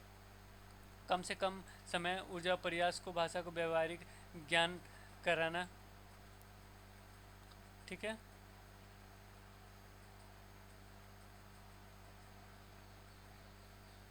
बाकी सब काफ़ी है। जो क्वेश्चन आते हैं उसको मैंने डीपली बता दिया है। ये सब त्रुटि विश्लेषण, जो भी त्रुटि होता है उसको विश्लेषण द्वारा उसको दूर करना।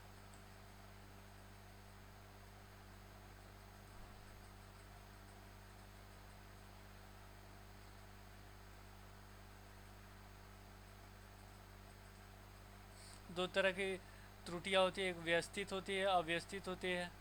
व्यवस्थित क्या होती है? तो व्यवस्थित होती है भाषा के उन भूलों और अशुद्धियों से जो किसी व्यक्ति के पारिवारिक परिवेश, गति, संस्कारों के चलते उत्पन्न होती हैं।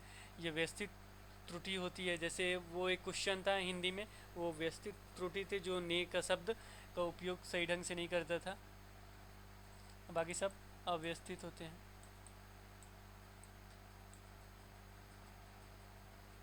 जो तत्कालिक कारणों से होती है, तुरंत होती है। जैसे घबराहट हो गया, क्रोध हो गया, ये सब क्या होता है? ये तुरंत होता है। जैसे मैं वो लड़की हकला के बोलने लगी थी।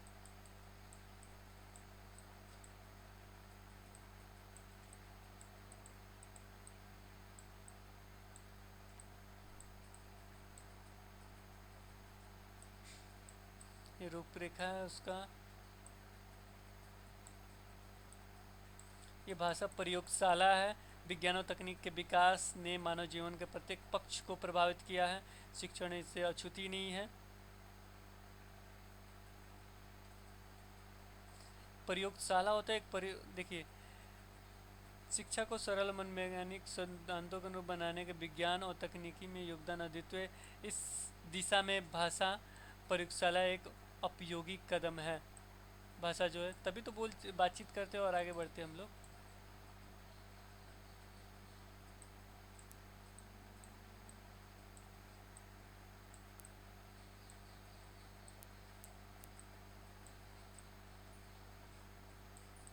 इतना काफ़ी है आज के लिए। ओके, अब चलते हैं आपके। आज के लिए इतना ही काफ़ी है। कमेंट में अगले वीडियो में पढ़ लूँगा। Okay, thanks for watching this video.